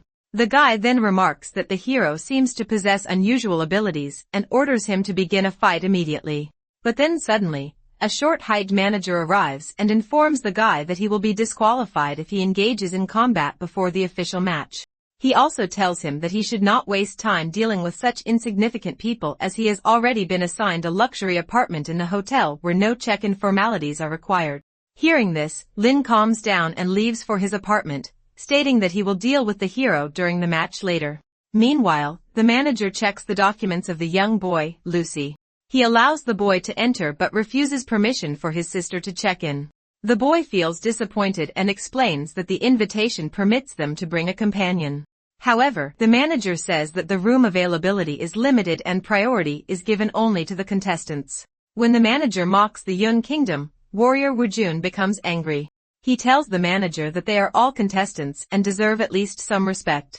However, the manager continues to insult them, saying that kingdoms like Yun and Mist should have been removed from the 18-nation alliance long ago. He calls them useless and claims they should not be treated as important at all. Hearing this, the warrior grabs the manager's mouth. Suddenly, Bingy uses her magic and forcefully throws the manager to the ground. She declares that she is the current queen of the Yun Kingdom and also the first leader of the 18-nation alliance, the successor of Lu Yun. She warns that the manager's words are too embarrassing, and for that, she has the right to kill him on the spot. She explains that when the demon clan was first formed, a decision was made that the 10 kingdoms would stay united. She says that anyone who tries to divide or weaken the demon clan can be executed at any time by the descendants of the Lu clan. She adds that the Alliance Conference was originally meant to represent unity and shared prosperity among the demon clan. But right now, people seem to have forgotten its true purpose. Saying this, she activates her skill to kill the manager, to which the manager panics and starts begging for his life. At that moment, Simon, the chairman of the Shambhala group, arrives after watching everything from his room. He apologizes to the queen for the situation and explains that due to limited room availability and concerns that the heirs of powerful kingdoms might cause disturbances, the luxury suites were booked in advance. He then presents 2 vouchers and says he will personally transfer the last remaining presidential suite to the queen's group. He also grants permission for the young boy from the Mist Kingdom and his sister to stay in his own penthouse suite. He admits that the earlier conflict was the result of poor management on his part and apologizes to everyone present. He requests that all of them rest and remain calm as a banquet for the kingdoms will be held later. The hero then asks what should be done with the manager, questioning whether they are simply going to let him go without punishment. The chairman takes out a revolver, loads 5 bullets, and leaves one chamber empty. He states that the manager has only one chance, and if the empty chamber is fired, his life will be spared. He then points the gun at the manager's head and pulls the trigger, but the shot does not fire. The chairman orders the manager to leave the hotel immediately and warns him never to show his face here again. As all the contestants head toward their rooms, the chairman thinks to himself that among the Yun Kingdoms group, the hero gone has been the most surprising individual so far. Meanwhile, the hero speaks to the dragon sealed within his sword, asking whether it has also noticed something unusual. He remarks that there is no real reason for a hotel manager to act so provocatively, only for the chairman to appear afterward and resolve the situation. The dragon replies that there is only one explanation. The entire incident may have been arranged beforehand. It suggests that the chairman might be testing everyone's strength and selecting suitable opponents. Later, at the banquet, a demon girl is enjoying the gathering. However, she is not an ordinary demon. In truth, she is Liangna, the hero's former fiancée from his previous life who has come here specifically for him. The next day, warrior Wu Jun thinks about the structure of the alliance tournament. He thinks that the competition is divided into 2 stages, the qualifiers and the elimination round. A total of 36 participants from 18 kingdoms take part, while the previous champion directly advances to the elimination stage, skipping the qualifiers. The remaining 35 contestants are split into 7 groups of 5. Each group competes in a free-for-all match where only one winner advances. These 7 winners then join the previous champion in the elimination stage where they face each other in one-on-one battles until only one champion remains. Thinking about this, the warrior decides that unlike the hero, he must focus on improving his own ranking. He also recalls the humiliation from the previous day. When they arrived at the banquet, they were stopped at the entrance and told that the area was only for VIPs. The queen tried to explain that they belonged to the Yun Kingdom, but they were told that only the Flame, Yu, and Lei kingdoms were considered VIPs. The rest were directed to the secondary seating area. Remembering this, he feels angry at how they are treated as low-level people. After buying important supplies for the tournament, he walks through the street and notices the same thief he had dealt with before attempting to steal from another cat girl. The cat girl thinks to herself that if she had not heard her dear brother would be participating, she would never have come to such a backward kingdom. She checks the thief's information and discovers that he belongs to the Black Gold Gang. She decides that she should kill him to draw out the other hidden members nearby. However, she suddenly notices warrior Wu Jun standing close by. Changing her plan, she calls him for help. Hearing her call, the warrior leaps forward and gives a powerful punch to the thief, to which the thief crashes back. In the middle of the chaos, the cat girl is going to fall, but the warrior also grabs her. At that moment, she gets some romantic feelings for him and feels surprised to meet him here. In truth, this cat girl is Michelle, the princess of the Snow Kingdom. Seeing Wu Jun assisting her, the remaining thieves decide to attack together. However, the princess senses their movements in advance. She uses her ice ability to freeze them instantly as she does not want them to interrupt her time with the warrior. The warrior then remarks that the thief had already been captured by guards earlier, so he wonders how he managed to escape. The princess changes the subject and invites him for a walk, saying she has a lot of things she wants to talk to him about. Meanwhile, the young boy, Lucy, and his disabled sister walk through the streets while shopping. The boy apologizes to her, saying that because of him, they cannot afford her medicine. His sister reassures him that it is not his fault and explains that the medicine is simply too expensive. The boy then decides that he will do his best to win the tournament so he can use the prize money to properly treat her illness. However, his sister tells him that this is not necessary. She says it would be better to use the prize money for defensive gear and potions to protect their kingdom. She also warns him that the opponents are very strong, so he should prioritize his own safety. Meanwhile, the hero rests in his room and asks the dragon within his sword whether it has noticed anyone who might be able to defeat him in the tournament. The dragon replies that many of the participants seem strong, but it is still unclear who could truly defeat the hero. It also mentions that the previous champion has not yet appeared. The hero then realizes that he does not need to search for a single opponent who can challenge him. On the other hand, all the participants continue their preparations. And after some time, the Alliance tournament officially begins. The entire competition is broadcast live across all 18 kingdoms of the demon tribe. However, no one realizes that this event will ultimately shape the future of the world. At this moment, the announcer welcomes everyone to the tournament and calls the contestants of the first group to step onto the arena. First, Aji from the Hui Kingdom, Tua from the Huan Kingdom, and Wen Kuan from the Shuang Kingdom enter the field. Next, the most anticipated seed contestant appears, Xian Wu, the Flame Kingdom's representative, known as the strongest defender. Seeing this all, the leader of the Flame Kingdom remarks that the opening match is a showcase for the host kingdom. He believes that after this fight, the entire world will witness the true strength of the Flame Kingdom. Once all participants are on the ground, the announcer finally calls the last contestant Gon Luo, our hero from the Yun Kingdom. Meanwhile, at an underground casino in the Flame Kingdom, a huge crowd gathers to place bets on the tournament. When betting opens, most people quickly place their money on the Flame Kingdom's representative.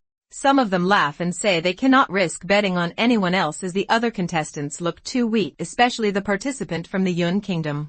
As they mock the hero, the hotel owner Ming suddenly arrives and places a 5 million bet on him. Seeing him here, everyone in the room gets shocked.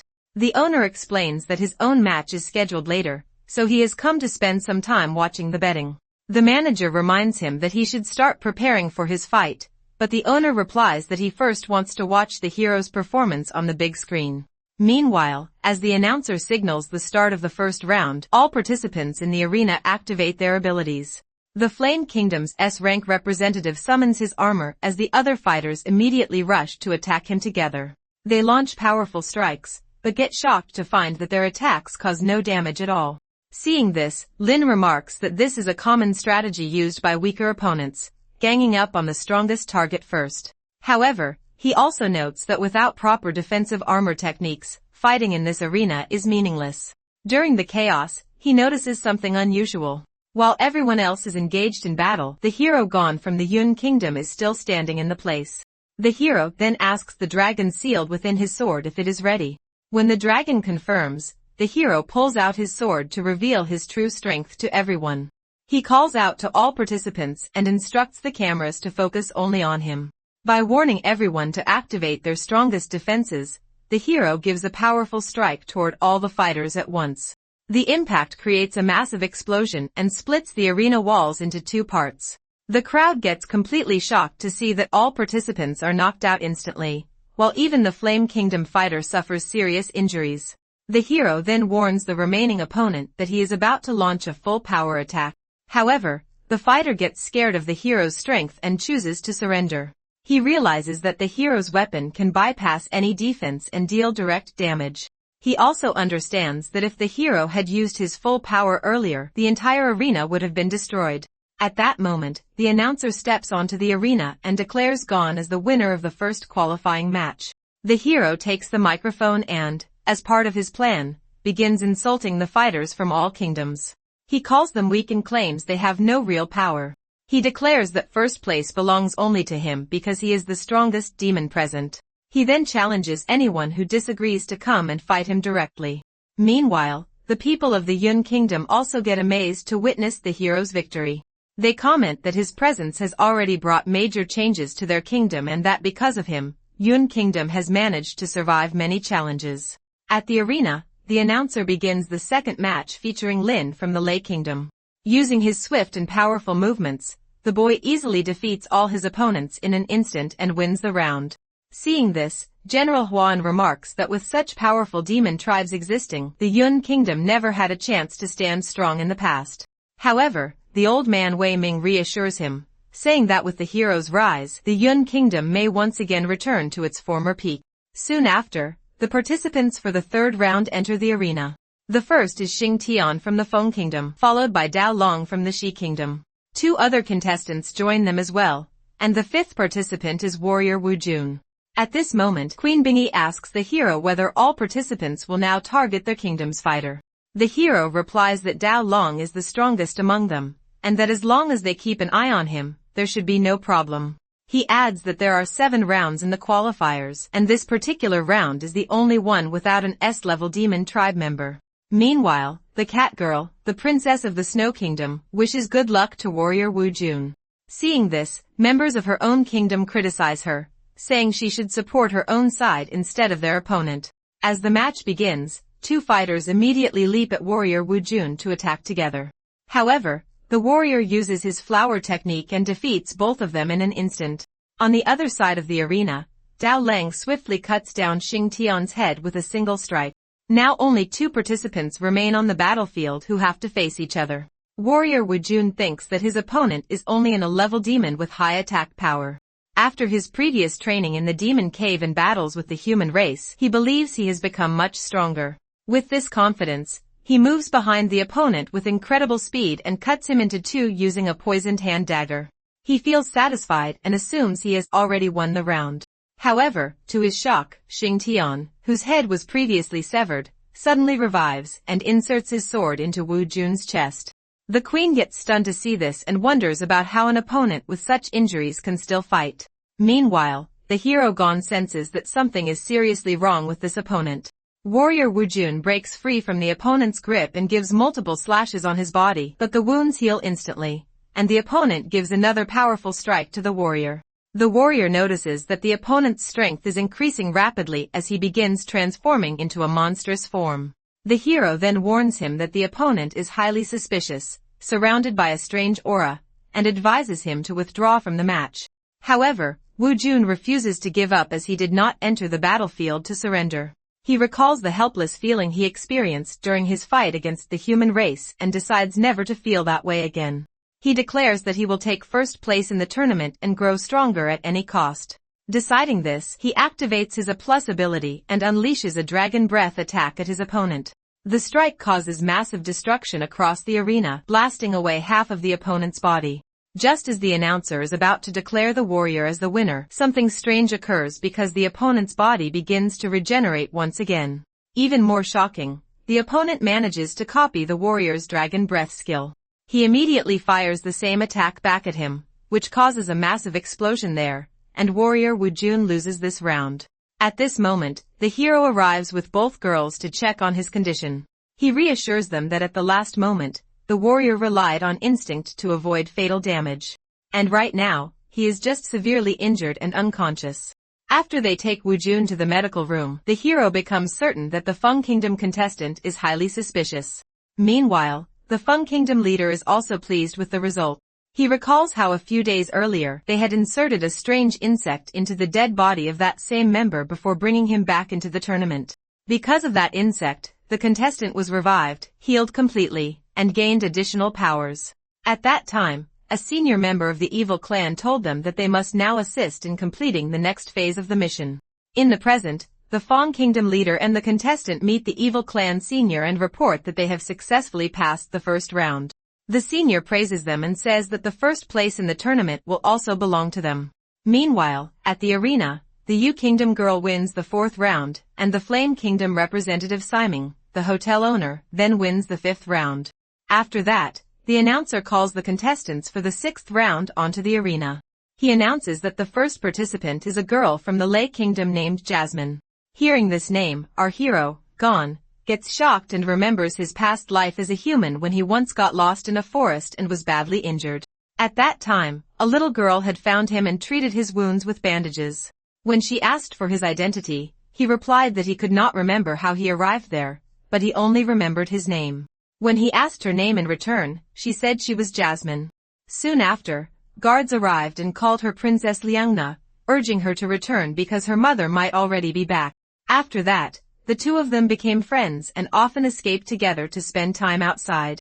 At that time, she told him that they must use different names when they were outside. Recalling all of this, the hero realizes that his fiancée Liangna often uses the name Jasmine when she sneaks out of the capital. He wonders that the participant standing in the arena may truly be his fiancée.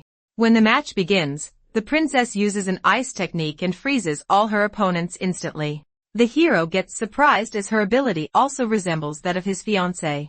She then activates a magic circle and summons massive roots, striking all opponents and throwing them out of the arena. Doing this, she easily wins the 6th round. The hero feels confused, wondering how such a coincidence is possible. He questions that if she truly is Liangna, why would she now be a demon? After the match, when she heads back to her room, the hero follows her to speak with her. However, the dragon within his sword tells him that while she looks like his fiancée, it cannot sense even the slightest trace of Liangna's presence in her. Hearing this, the hero decides to turn back. But the princess thinks to herself that she cannot reveal her true identity to the hero just yet because she must first complete her own objective. She recalls that in history, the evil clan infiltrated this tournament at this exact stage and eventually secured first place. After that, they used the key of the apocalypse to gradually gain control over the entire demon clan. She understands that these few days represent the most critical turning point in history. Because of this, she decides she must prevent any member of the evil clan from winning the tournament. She also recognizes that their true opponent is far more dangerous than they originally believed and that revealing too much now could create even more uncontrollable changes. She thinks that the hero will need to wait a little longer and she promises that she will explain everything to him later. Meanwhile, the hero thinks about how this world has changed since his rebirth. Because of the disturbance caused by his return, his original human counterpart's whereabouts are now unknown. He realizes that a butterfly effect has already begun and may soon spread across the entire world. However, he cannot yet predict what new conflicts may arise among humans. The dragon asks him what he plans to do if this conference ultimately fails. The hero replies that if that happens, he will have no choice but to proceed with the original plan. Later, the hero and Queen Bingy review the league conference qualification list together. They see that 6 rounds of qualifiers have already been completed, including Shua, who was given a direct pass. 7 contestants have now qualified for the elimination stage and only 1 qualification spot remains. At the arena, the final qualification match begins. The 2 participants are the young boy Lucy and Lao Bai, an S-rank leader of the Black Gold group. The leader asks the boy if he is the one who attacked his subordinate earlier. He says he spared him only so he could slowly break him down and make him understand the consequences of offending the Black Gold group. At this moment, the hero asks Queen Bingai whether she believes the young boy has no chance of winning this final match. He remarks that in terms of rank and strength the young boy cannot compare to the others, and most people believe he is destined to lose this match. However, he also points out that the boy has a disabled sister who is hoping for his victory. The young boy then prepares himself to fight and tells the leader to attack him as he is not afraid of him. Seeing this, the hero recalls his own past, a time when he entered an arena to fight an S-rank gladiator far stronger than himself. Back then, his fiancée was captured in a cage, and he fought solely to rescue her. He remembers believing that if he won, they would be freed because even in that chaotic system, the rules of the arena were never broken. Realizing this, he leaps at the opponent to fight with his full power. Now in the present, Lucy gives an ice strike at his opponent. However, the leader blocks it easily with his arm and gives a punch to the boy's face. Because of this attack, the boy gets badly injured, to which his sister gets worried. Despite the damage, the boy does not lose focus. When the leader moves in for another attack, Lucy dodges it first. Taking advantage of the moment, he inserts an ice arrow into Lao Bai's head and defeats him instantly. At that moment, Lucy's power suddenly increases, and he breaks through into S-class rank. Everyone on the field, including Queen Bingy, gets shocked that he has achieved an S-class breakthrough during the fight itself.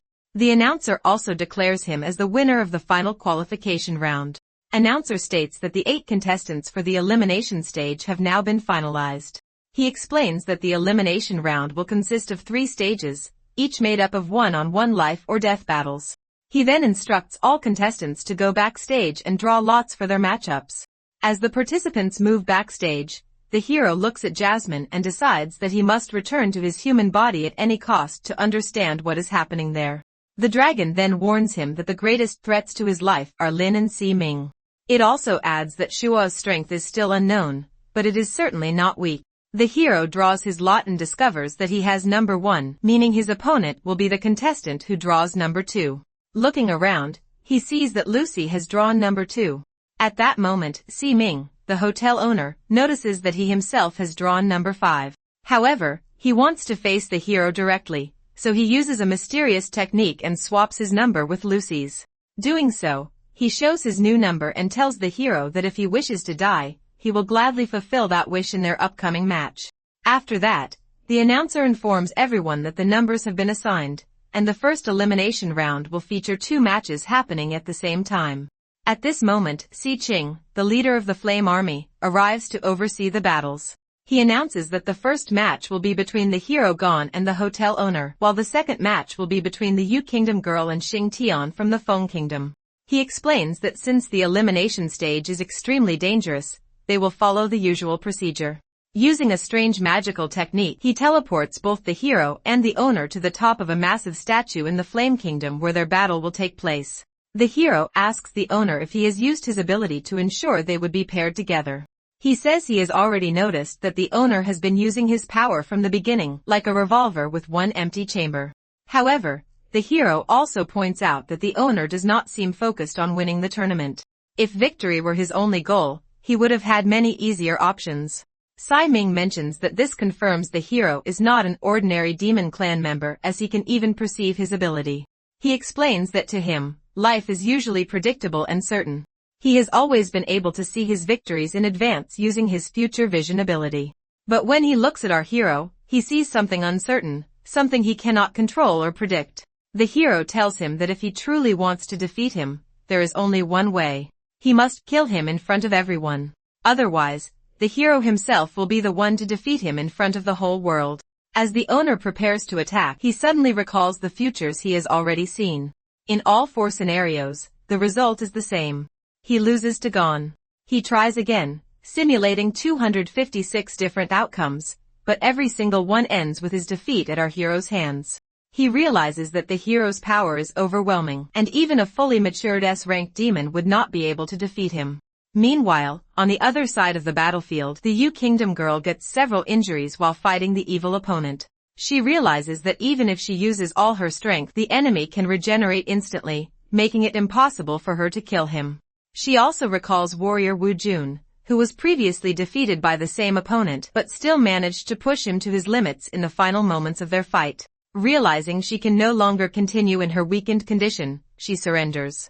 Back in our hero's battle, the hero notices that the owner also seems to have no reliable way to kill him. Despite this, the owner transfers all of his points into luck and decides to continue the fight at any cost. He then activates his ultimate ability, Death Domain, a technique he has rarely used.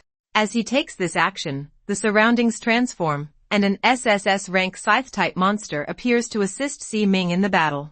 Seeing this, the hero feels good and remarks that it has been a long time since he has entered a third-party domain like this. The owner explains that in this space, no one can use their skills freely. If they lose the gamble, the Scythe monster will instantly cut off their head. The monster then explains the rules. There are 38 total numbers and 2 colors to choose from. It will release a marble and spin a roulette. Whoever correctly predicts the color where the marble lands will survive while the loser will be killed. The owner himself chooses black, saying it is his lucky color, and the red color is automatically assigned to the hero. However, the owner then activates his domain authority and trades 36 years of his lifespan to purchase 18 additional numbers in the roulette. The monster laughs at his decision but allows him to proceed. After the owner makes the purchase, all 37 remaining numbers turn black, leaving only a single red number for Gon. At this moment, the monster spins the roulette. The owner states that with his superior luck, he will win this game and the hero will die. While the wheel is spinning, our hero thinks that this game has existed since ancient times and is also well known in his human world. He understands it is purely a game of luck and probability with almost no connection to strength or skill. As he thinks this, something unexpected happens. The marble stops on the red number assigned to the hero, meaning he wins the game. Seeing this, Si Ming gets completely stunned. He cannot understand how he is lost even after converting all his points into luck, pushing his luck stat up to 8,000. He wonders if the hero's luck must be even higher than 8,000, which is why the result has turned against him. The monster also tries to inspect the hero's luck value, but nothing appears as it is hidden from others. The hero thinks that luck points are a basic attribute assigned to every awakened human at the time of awakening. The demon race also possesses this system where luck affects outcomes such as evasion and defense success rates. In general, higher luck means better outcomes in life. He suspects that this might explain why he cannot die easily. No matter what he faces, his luck may be far higher than normal. However, He questions why, if his current demon body truly has such high luck, it was still so unlucky for his soul to be reborn and transmigrated into it. As he thinks about this, the monster remarks that the hero may be one of the bugs mentioned by the gods, an anomaly capable of affecting the world's balance. At that moment, Si Ming states that since he has lost the game, the monster must now take his head as per the rules. He remarks that even though he can see countless possible futures, he still cannot properly guide his own life, which is quite bad. The monster agrees and prepares to cut off his head. At that moment, the hero Gon steps in and blocks the attack with his sword very easily. He states that as long as even the smallest chance of survival exists, he will not die, and now he will remove even that remaining possibility. He explains that this gamble is now limited to the three of them, and the outcome will be decided only between them. The monster feels confused about what the hero means, but the hero tells him to look at the roulette. Actually, our hero has shifted the marble onto Si Ming's black number. Seeing this, the monster gets angry as he understands that the roulette has been tampered with. However, the hero says that now the monster has two choices, either kill him or fight him directly. Seeing the hero's attitude, the scythe monster suddenly strikes at his chest to kill him. However, to its shock, the hero's healing ability activates instantly and heals his wound within seconds. The owner gets stunned to see this because in this space, no one is supposed to be able to activate their skills. Yet the monster explains that there is actually one person who can break this rule, and he has recognized the hero's ability. The monster then sits down before the hero in a respect and asks if the hero has inherited the power of the demon god. He reveals that he was once a contracted demon general of the demon god himself and has maintained that contract for over 100 years. Because of this bond, the restrictions of this space cannot suppress the demon god's power. He declares that the hero is now his rightful master and requests permission to serve him once again. When the hero accepts his request, the surroundings shift, and both the hero and Si Ming return to the top of the statue. The owner states that since the scythe monster has chosen the hero, he no longer has anything left to prove. Saying that, he surrenders to the hero. As a result, both are transported back to the arena, and the crowd feels confused about how the owner has surrendered to a newcomer fighter. The leader of the Flame Kingdom feels disappointed, realizing that his kingdom can no longer win the tournament. The announcer then declares the results of the first round. The winners are Xing Tian, the mysterious evil contestant, and the hero Gon from the Yun Kingdom. He announces the start of the second round and calls the remaining contestants forward. Meanwhile, in the hospital, warrior Wu Jun is resting in bed due to injuries from the previous battle. A cat girl stays by his side and takes care of him. Soon after, a girl from the Yu Kingdom arrives to visit. The warrior tells her that surrendering was the right choice as the evil contestant is far too powerful. He adds that the man does not even seem to belong to the demon clan. He mentions that this same opponent will face the hero Gon in the semifinal round, and they will soon see the outcome. At the same time, the announcer gives troubling news to the audience that the two contestants, Jasmine and the young boy Lucy, are missing. 2 hours earlier, the boy's disabled sister is in the bathroom when a woman arrives and offers to help her. Outside, the boy plans to win the tournament prize money so he can pay for his sister's treatment and cure her illness. However, he suddenly notices that she has been inside the bathroom for too long. When he enters, he finds her wheelchair on the floor, but she is nowhere to be seen. In reality, the woman who offered help has kidnapped her and is now taking her away in a van. After some time, the woman arrives at the Feng Kingdom where she wants to sell the girl to the kingdom's leader as she is known for smuggling people. The leader agrees and buys the girl. However, when he checks the van, he gets shocked to find that the girl is missing. The woman gets scared and assures him that she will locate her, claiming the girl is disabled and cannot have gone far. But the leader does not let her leave, and by transforming into an evil, he cuts down the woman's head on the spot. Meanwhile, the girl is trying to escape from the forest, and since she cannot walk properly, she uses a pipe for support. She recalls how she survived earlier when the woman covered her face. She stopped breathing for some time.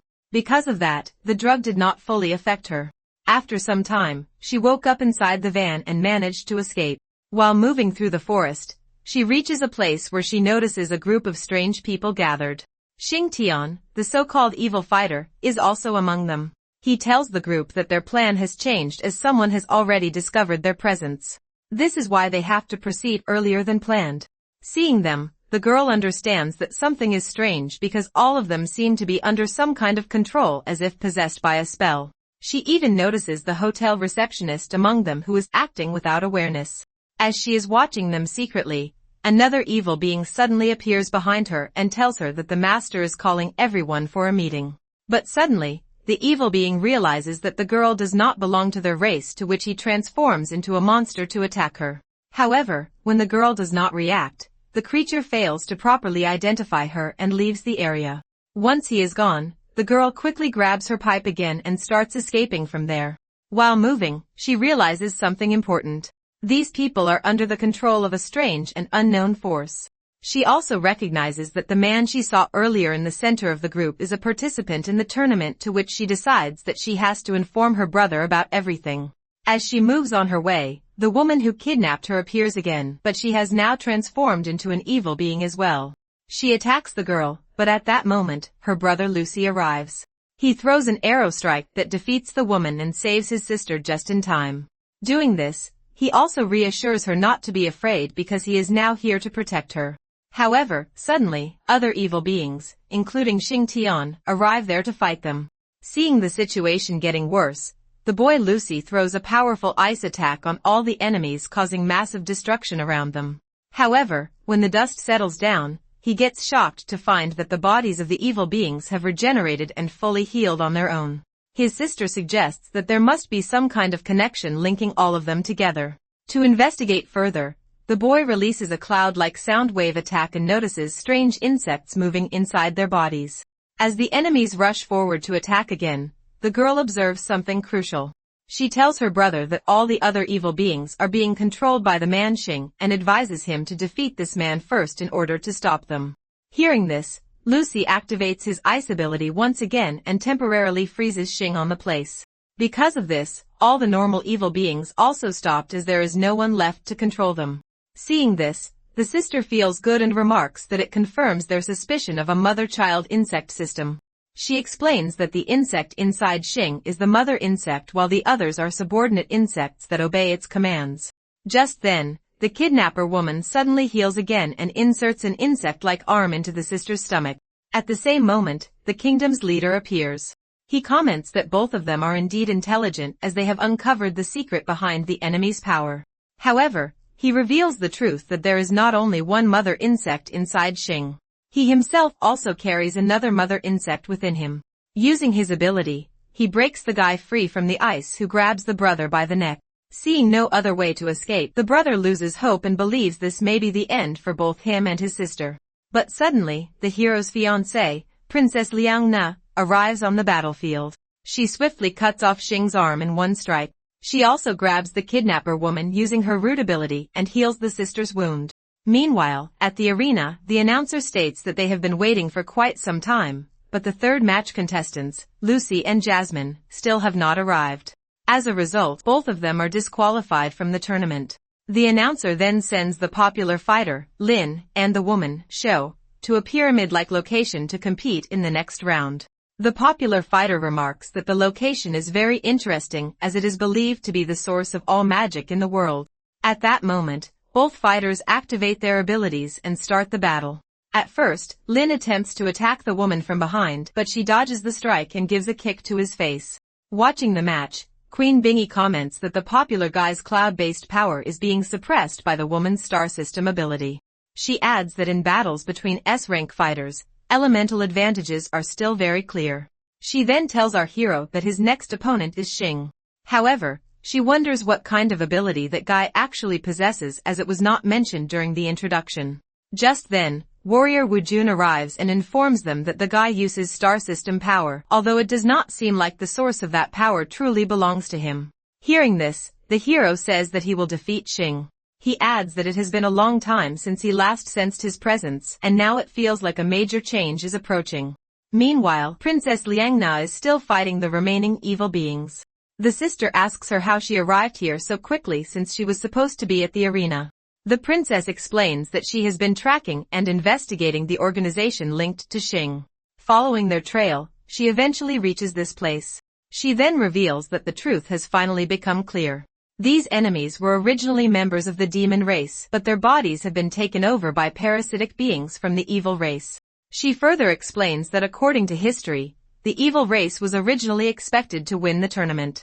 However, she says they will discuss this later as she must first deal with the enemies in front of them. Suddenly, both mother insects become angry and rush toward the princess to attack her. The princess tells the boy Lucy that they must capture both mother insects immediately as this is their only chance. The boy agrees, and by giving 2 attacks, he cuts through both creatures in an instant. However, he notices that both of them quickly start recovering again, so questions how they can be defeated. In response, the princess activates her root ability and tightly grabs both mother insects. She realizes that if their hosts have recently overused their power, their bodies may already be unstable.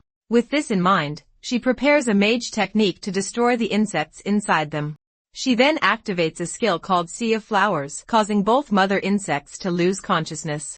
She tells Lucy that once the insects exit the bodies, he must strike them with full force. The boy agrees, and as soon as the insects emerge, he delivers powerful attacks and destroys them completely. As a result, both the kingdom's leader and Xing die on the spot. The boy gets amazed by this, but then he notices something unusual starts happening with Princess Liangna. She comments that the time is short and calls Lucy and his sister closer as she has something very important to inform them. Meanwhile, in the arena, Lin and Lady Xihua continue their battle. Seeing the lady, the guy claims that she is only a woman from the Yu Kingdom who relies on elemental suppression to gain an advantage. However, he declares that his goal has always been to claim first place, so he decides to fight with his full strength. He suddenly rushes forward and creates numerous clones of himself. He tells her that she can no longer identify his real body among them. But to his shock, she immediately throws a powerful lightning strike to which every clone gets destroyed at once. Seeing this, the guy gets totally stunned and realizes that Lady Xihua possesses 2 elemental attributes and has not been fighting seriously from the start. Before he can recover, she uses her magic to lift him into the air and then throws him onto the ground. The impact causes a massive explosion, and the guy loses this round against her. Seeing her son's critical condition, his mother orders the guards to enter the arena and bring him back immediately. At this moment, warrior Wu Jun is also amazed by Lady Shua's strength. A girl from the Yu Kingdom explains that during the previous tournament, Lady Shua reached the finals when she was only 14 years old. In the championship match, she faced the most feared warrior of the demon race at the time. To everyone's shock, she defeated him in less than 2 minutes, setting the record for the fastest final match in tournament history. According to those who witnessed that battle, Lady Shou did not even use her full power against this guy in the current match. While the girl is sharing this information, Queen Bingay warns our hero to stay alert. She explains that his next opponent is supposed to be Xing, a warrior whose strength should not be underestimated. However, before they can discuss it further, a breaking news report says that contestant Xing is no longer able to participate in the tournament because security forces have discovered his dead body on Central Avenue. Hearing this, all the crowd gets stunned, and the announcer declares that the final match will now take place between Lady Shua and Hero Gon. He adds that the battle will be held on site, and a massive barrier will be raised around the venue to ensure everyone's safety. As both fighters step onto the arena, our hero senses that the lady possesses strength capable of defeating him in an instant. Meanwhile, the young boy Lucy returns to the arena to deliver Princess Liangna's message to the hero. However, the guards stop him at the entrance and tell him that he cannot enter since the final match has already begun. Despite their warning, the boy runs inside, to which the guards alert the security team to capture him immediately due to his suspicious behavior. Eventually, the security forces catch him in the hallway, but the boy decides to break free at any cost. On the battlefield, the lady questions our hero, asking whether he truly believes that the demons of the Lei Kingdom are all weak. The hero confirms his statement and challenges her, saying that if she has the strength, she should try to take the first place from him. Hearing this, the lady leaps at him, declaring that she only needs 3 seconds to defeat him. At this moment, our hero recalls his human life when he promised his fiancée that he would lead everyone to victory and return to marry her. However, he now realizes that promise has already been broken as he had died long ago. While he is thinking this, the lady suddenly strikes his neck with her demonic nails. The hero analyzes her abilities and realizes that she is a dual element user who also possesses demon armor. Realizing her strength, he decides to push her further, so she is forced to reveal her full power. Lady Sho notices that the hero's wound heals instantly. She remarks that it is strange as the hero is only an A-ranked demon, and even S-ranked demons do not normally have such rapid regeneration. Still, she does not hold back, and by transforming her leg into a sharp spike, she inserts it into his chest. Because of this, an explosion happens on the battlefield, and the announcer comments that it seems the hero can't fight back against Lady Shua. The crowd becomes excited and starts cheering for her, mentioning that she should finish the hero immediately for disrespecting their kingdoms. Meanwhile, warrior Wu Jun thinks to himself that the hero has already chosen a path that may lead to his death. He recalls an earlier conversation before the final match when he asked the hero why he wanted to return to the human world. The warrior had told him that with his current strength he could easily win the championship, and even if he returned as a demon, no one would be able to stop him. However, the hero had replied that he is not interested in power or victory. He only wants to reunite with his fiancée, who may be struggling alone. Back in the present, the hero lies on the ground, but his healing ability activates once again and quickly restores his serious injuries. He then mocks Lady Shua, saying that she also seems incapable of defeating him. He questions whether she truly does not want to become the strongest demon and take revenge on the Dark Clan. The hero states that he knows she is even trained in a forbidden technique known as demonic armor transformation in order to grow stronger. However, he adds that in the future, she will not succeed in her revenge. He then activates his own armored suit and explains that in that future timeline, she does complete the demonic armor transformation. But in doing so, she is consumed by darkness and loses all sense. He reveals that in that same future, the Dark Clan massacres all leaders and enslaves every powerful demon. Hearing this, Lady Sho gets angry and starts transforming into a monstrous form. She immediately leaps forward and strikes the hero's chest again. The hero thinks that he once met her future self, who was driven entirely by revenge against the Dark Clan and used that goal to grow stronger. However, she ultimately becomes trapped in the very future she once feared and hated. The force of her attack is so strong that even the barrier around the arena begins to crack and the hero suffers much damage. Seeing the situation getting worse, the guards quickly act to reinforce the barrier to protect the audience. Meanwhile, a girl from the Yu Kingdom comments that she has never seen Lady Shua this serious before, and it is clear she is now using her full power. At this moment, the hero's reflective damage skill activates and sends the same force back toward the lady. However, the hero notices that it has no effect on her as she has already lost her senses. The hero feels good, thinking that if he can be defeated here, he may finally end up returning to his human life. Just then, Lucy rushes onto the announcer stage and calls out to the hero into the microphone. He says he has an important message, claiming it comes from a girl named Jasmine. He then reveals that this girl is actually the hero's fiancée, Liang Na. He delivers her message that she tells the hero that he must win this match and rise to the top of the demon clan. She also says that he did not come alone in this journey and that it is not a lonely path through time. Hearing this all, our hero gets completely stunned.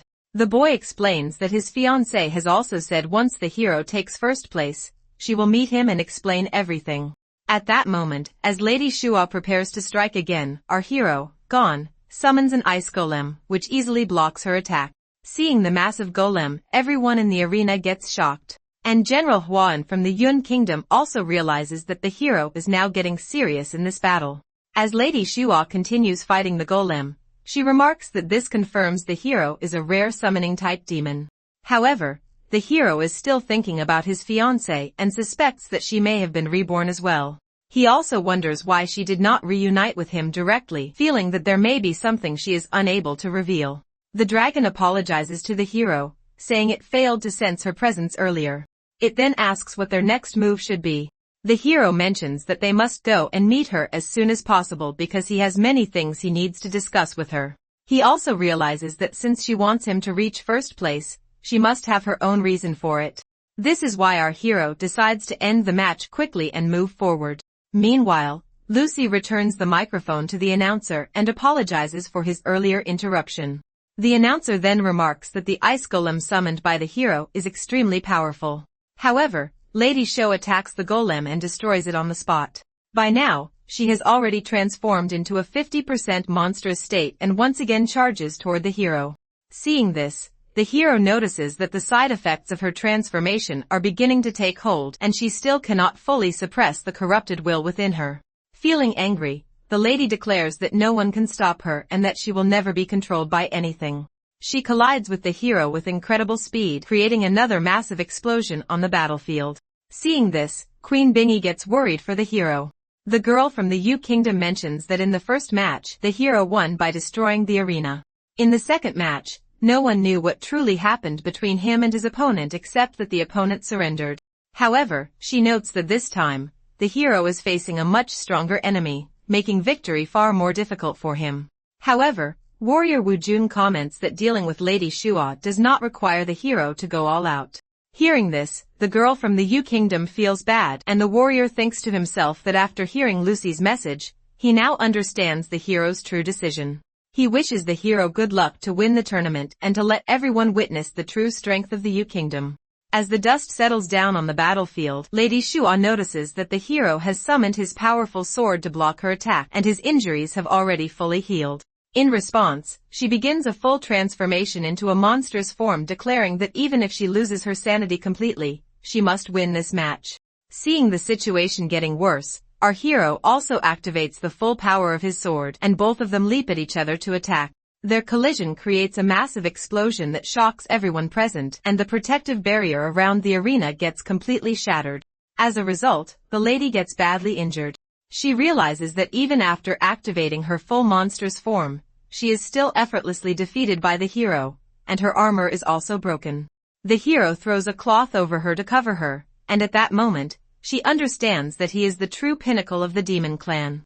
The announcer then officially declares hero gone from the Yun Kingdom as the winner of the tournament. Meanwhile, an evil being observes everything and remarks that because of the hero's victory, the Yun nation can no longer win the tournament. He decides that they must now proceed with their plan B. Afterward, the hero meets Lucy, who shows him a small box containing an item capable of teleporting him to the place where he can meet his fiancée, Liangna. Using it, the hero teleports away. When he arrives, he finds himself in the Holy Nation. He also sees people who resemble his old companions along with his human body moving around in this place.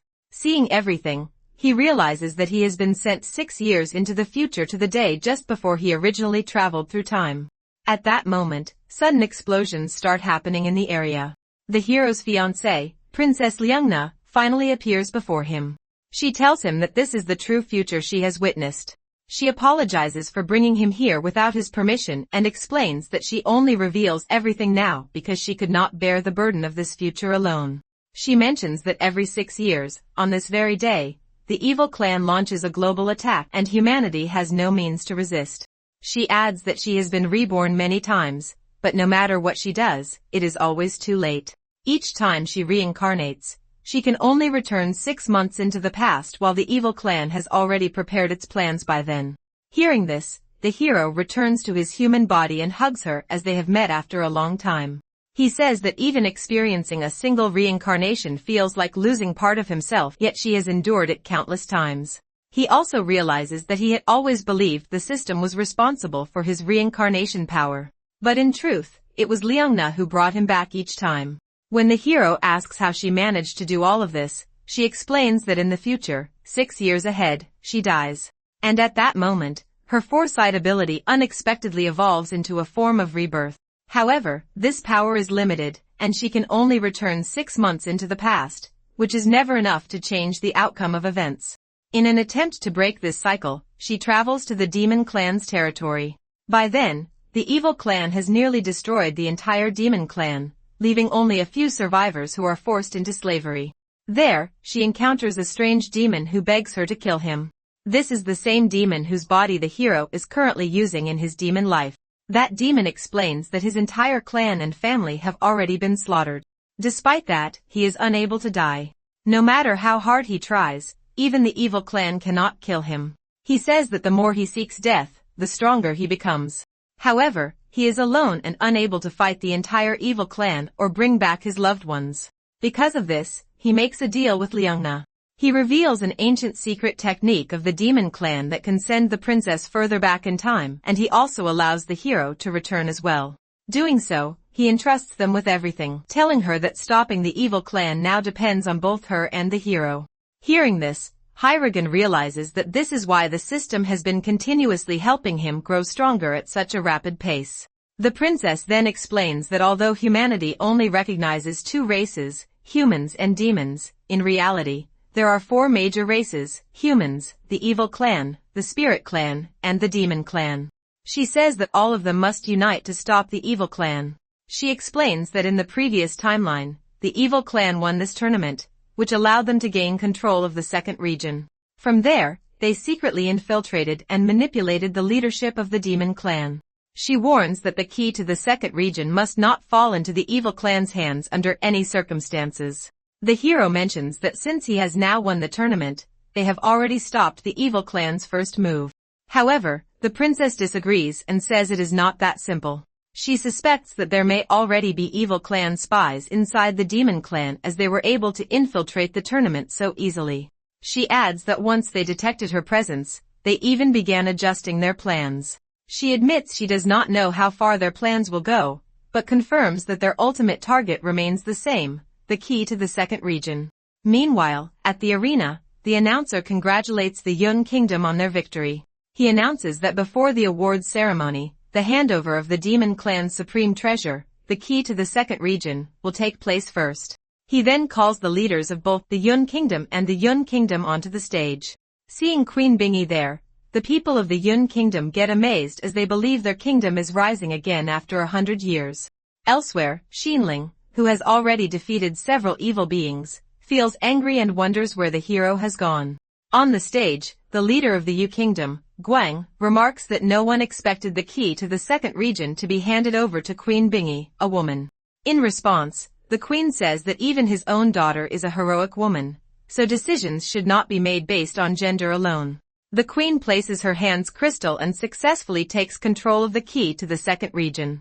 The announcer then declares that the handover ceremony is complete and the award ceremony will begin next. But suddenly, an A+ rank evil monster appears and kills the announcer instantly.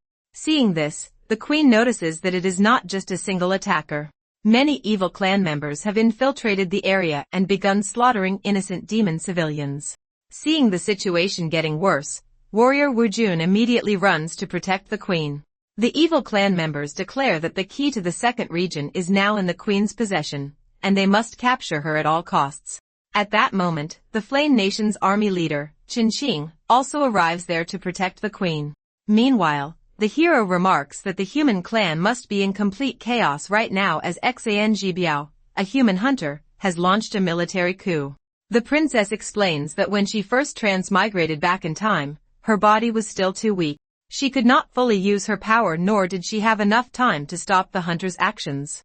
She adds that in the previous timeline, the coup happened during the engagement banquet, but the hero managed to stop it. However, this time, since the hero has not yet awakened, their actions become even more ruthless. To counter this, she used her ability in advance to create puppet copies of the hero's most trusted companions. The ones who attended the banquet and were killed were only these puppets. Meanwhile, the real companions secretly protect the princess and the hero's physical body and leave the military camp beforehand. She explains that Hunter Jibiao's army is now targeting the Yun nation. Because of this, she intentionally left the hero's sword behind and lured the hunter into taking it. She knew that once the hero and the hunter crossed paths, the hero would eventually be able to reclaim his sword. And, fortunately, everything has proceeded exactly according to plan so far. Hearing that Vice Captain Manhwa and the others are still alive, Hero Gon gets amazed. He then asks about the princess's condition, worried about how much strain she has taken from repeatedly copying abilities and using powerful techniques. The princess reassures him that she and the hero have already safely returned to the capital. She explains that when she copied the demon clan girl, her strength had recovered significantly, allowing her to channel more energy into her actions. Originally, her plan was to defeat Xing, the evil clan operative, and stop their secret operation in this timeline.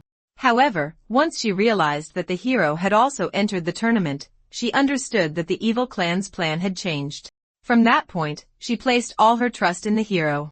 She says that she did manage to defeat Xing and his group, but because she has now exhausted her power, the copied body will soon disappear. She explains that she did not have enough time to locate the evil clan member secretly controlling others, and there is very little information available about him.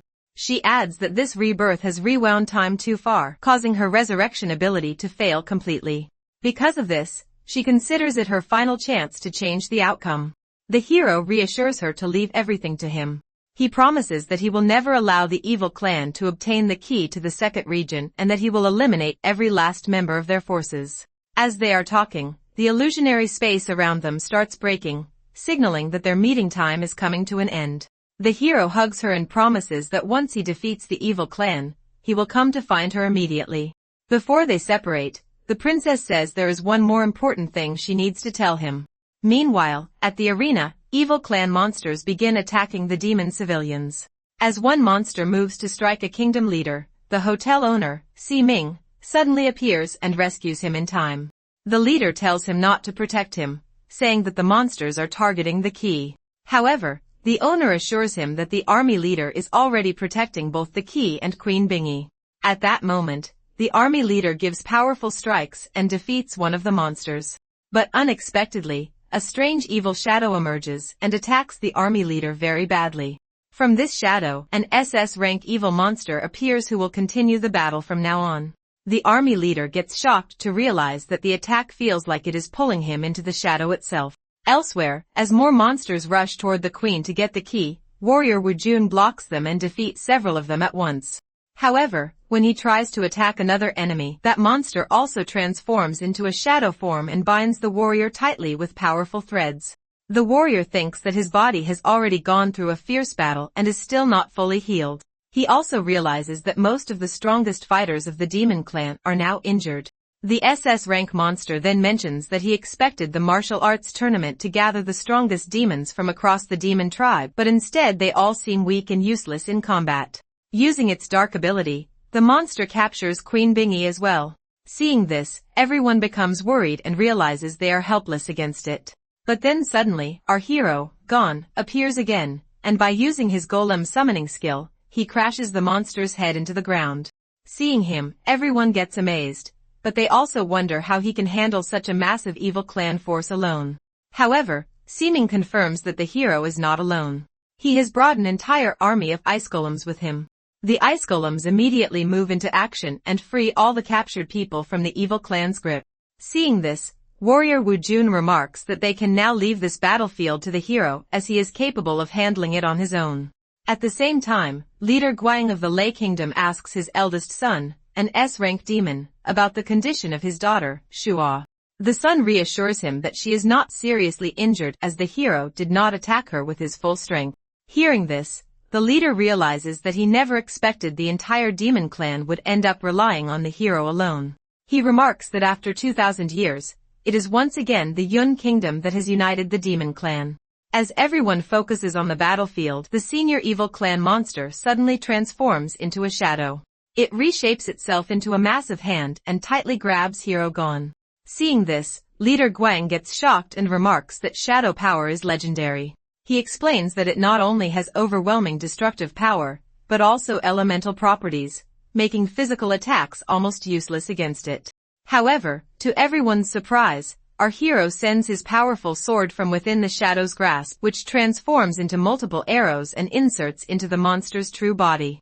As a result, the monster also gets shocked about how the hero is still able to attack him. When the hero escapes from the shadow's grasp, the monster notices that his health bar is completely full. Our hero leaps forward and delivers multiple powerful punches. The attacks deal true damage, forcing the monster to beg for his life. He feels confused about the hero's power, realizing it is far beyond S-rank level. The hero then demands to know who his real master is and which demon clan spy allowed him to enter so easily. However, the monster refuses, claiming he is not like the demon clan who betray their allies. He says he will never reveal the identity of the evil clan at any cost. He also declares that in time, the evil clan will crush the demon lands and that the demon clan is nothing more than an inferior race destined for extinction. Saying this, the monster activates a self-destruct skill and kills himself, knowing he cannot defeat the hero. His death causes the other shadow monsters to reveal their true forms. Seeing this opening, the demon soldiers immediately start eliminating these enemies. One of the leaders remarks that they have won this battle thanks to the hero's efforts. However, the owner warns them that the danger is still not over. As they are talking, the owner suddenly notices that army leader Qingqing has placed a knife on the queen's neck. Seeing this, the owner understands that the traitor they suspected is actually Qingqing himself, who allowed the evil monsters to infiltrate the battlefield. Warrior Wujuan immediately jumps forward to rescue the queen. However, before he can reach her, the army leader activates a teleportation ability and takes the queen with him to the evil territory. He explains that the teleportation array requires 10 minutes to activate, and anyone standing on it during that time will be transported. That is why he activated it early and moved the queen at the last possible moment before it disappeared. He then reveals that he has already set up a barrier around the area, preventing anyone else from entering. At that moment, another high-ranking evil monster known as the Seeker of Evil appears. He declares that no one can rescue the queen now, so she must surrender the key. Queen Bing-yi tells the army leader that he was supposed to protect their clan, and it is truly disgraceful that he is allied with the evil clan. The leader mentions that within the entire demon clan, even the strongest fighters have barely reached S rank. Across the continent, the total number of S-rank demons is not even enough to form a single army. He asks if she truly understands the real power of the evil clan, stating that for this operation alone, they only sent 2 generals who were nearly enough to wipe out the entire demon clan. He warns that if a full-scale war begins, no one will be spared. He adds that history is already moving forward and only those who follow its current will survive. Hearing this, the queen asks what the evil clan has offered him in exchange for his betrayal. At that moment, the evil monster claims that the evil clan and demon clan share the same origin and that cooperation and mutual benefit are the only way forward. He tells the queen that all she needs to do is hand over the key to the second region, and in return, the evil clan will not harm a single piece of demon clan territory. The army leader also adds that the queen has no choice but to agree, because if she refuses, a full war will begin that will lead to massive civilian casualties. The queen questions their intentions, asking that if they truly plan to start a war, why they only sent 2 generals and relied on covert operations instead.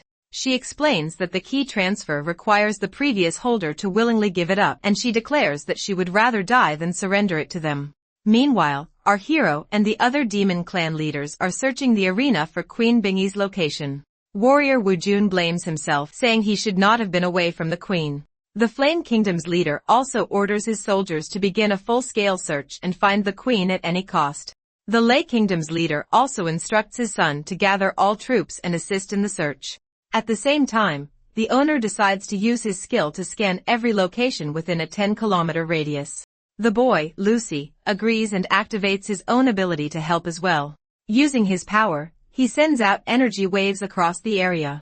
After scanning, he finally detects that the queen has been taken by the evil clan and is being held inside a temple beneath a statue. Hearing this, the owner gets worried as there is no one with spatial teleportation ability present here, and the statue is located at least 100 kilometers away. However, our hero says he can handle the situation. Using his summoning skill, he calls out his companion dragon from the sword's dimensional space. When the dragon appears, everyone gets stunned and initially assumes it is an evil clan summon, but the hero reassures them that it is his ally and will help them reach the statue quickly due to its extremely fast flying speed. He also asks Simon and Lucy to join him, saying their abilities will be useful for the mission. They all climb onto the dragon, and it immediately takes off toward the destination with incredible speed. Seeing this, the other leaders are totally stunned by how many powerful abilities the hero possesses and how effortlessly he controls them. Meanwhile, the evil monster summons insects in his hands and threatens the queen, saying that if she does not hand over the key, he will inject them into her body. Suddenly, the entire temple starts collapsing, and the barrier set by the army leader breaks completely.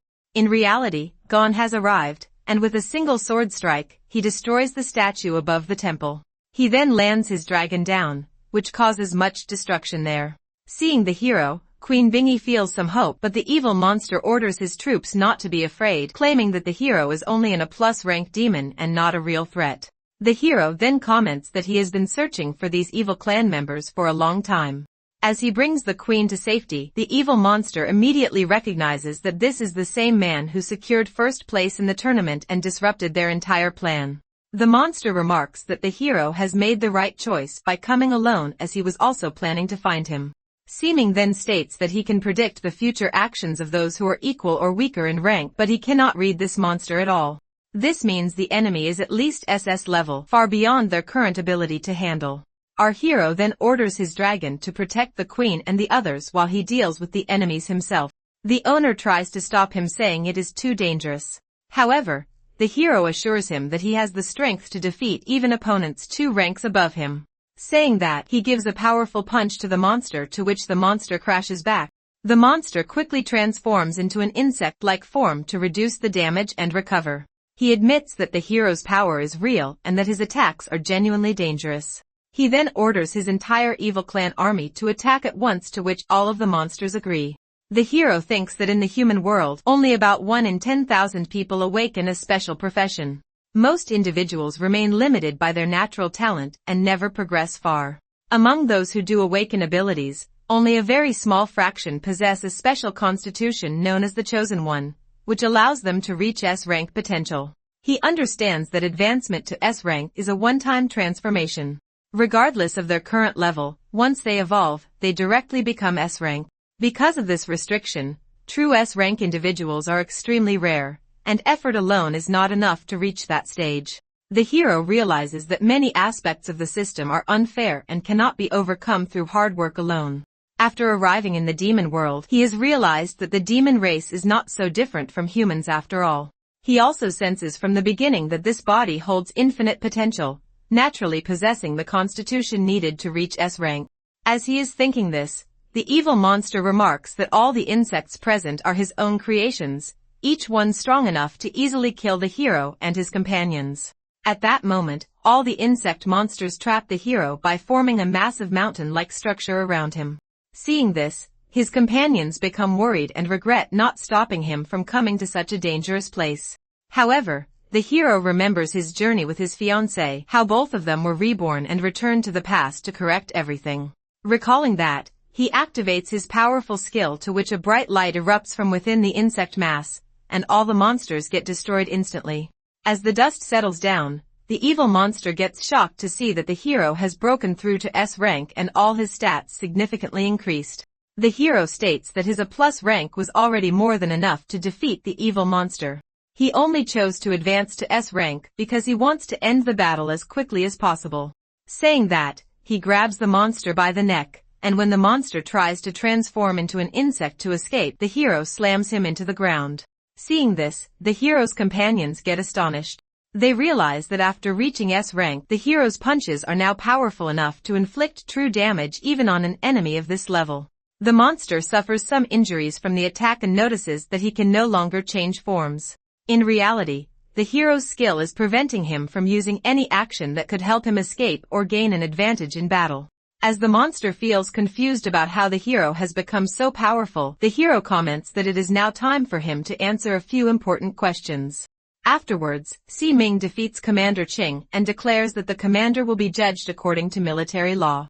Meanwhile, the young boy also finishes the remaining insects while our hero and the queen bind the evil monster in chains for interrogation. The hero asks who masterminded the entire scheme, but the monster refuses to reveal any information about his allies. He explains that unlike the demons, he will never betray his companions. The hero points out that no one has come to rescue him, proving that he is nothing more than a disposable pawn to his superiors.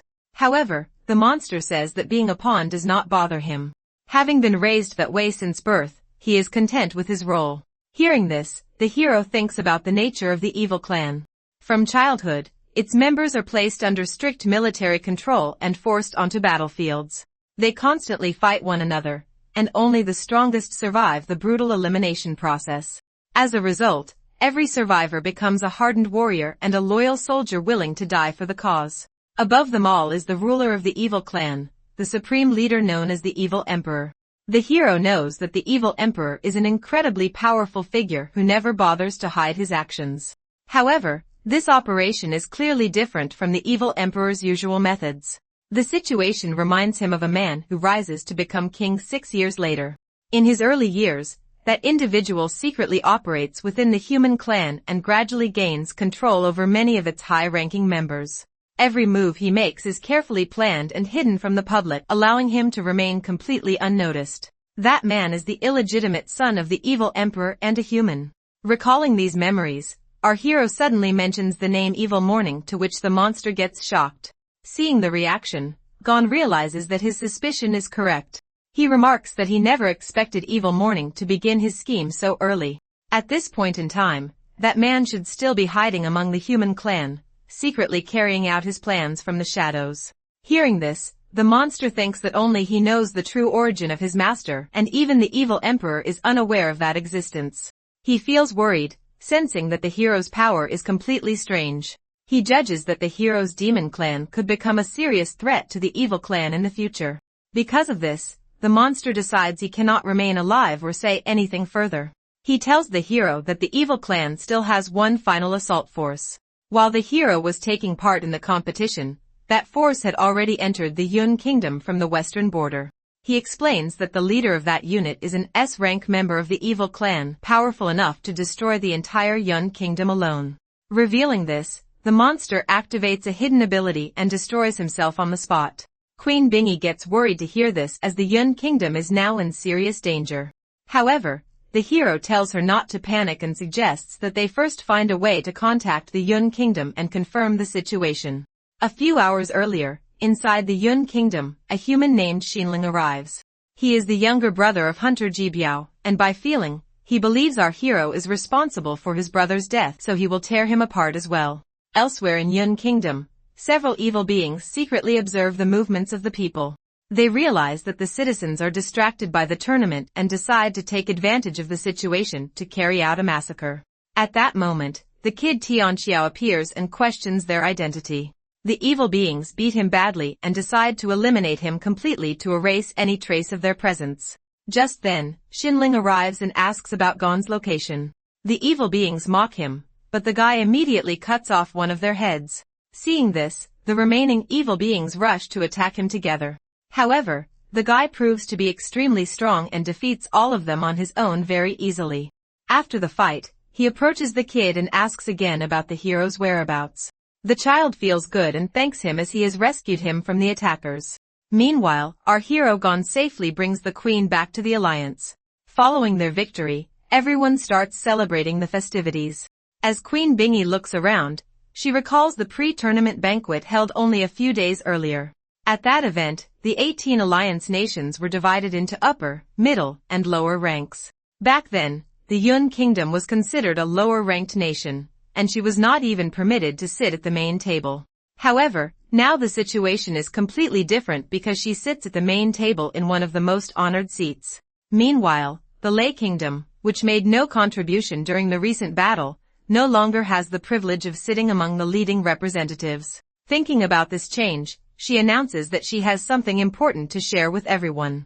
She remembers a gathering from the past when Lu Yun, the ancestor of Yun Kingdom, brought together members of the demon race around a bonfire. During that gathering, Lu Yun reminded everyone that all demon clans originally came from the same roots. She spoke of a future where every member of their people would be treated equally and live together as one united community. It was because of that vision that the 18 families formed the alliance and swore an oath to remain united forever without allowing rank or status to divide them. Recalling those words, Queen Bingy tells the alliance leaders that their current celebration should be transformed into a grand bonfire gathering where everyone can participate equally. After some time, everyone gathers for the celebration party and is amazed by the changes that have taken place. During the event, the Queen is officially appointed as the new commander of the Alliance Army.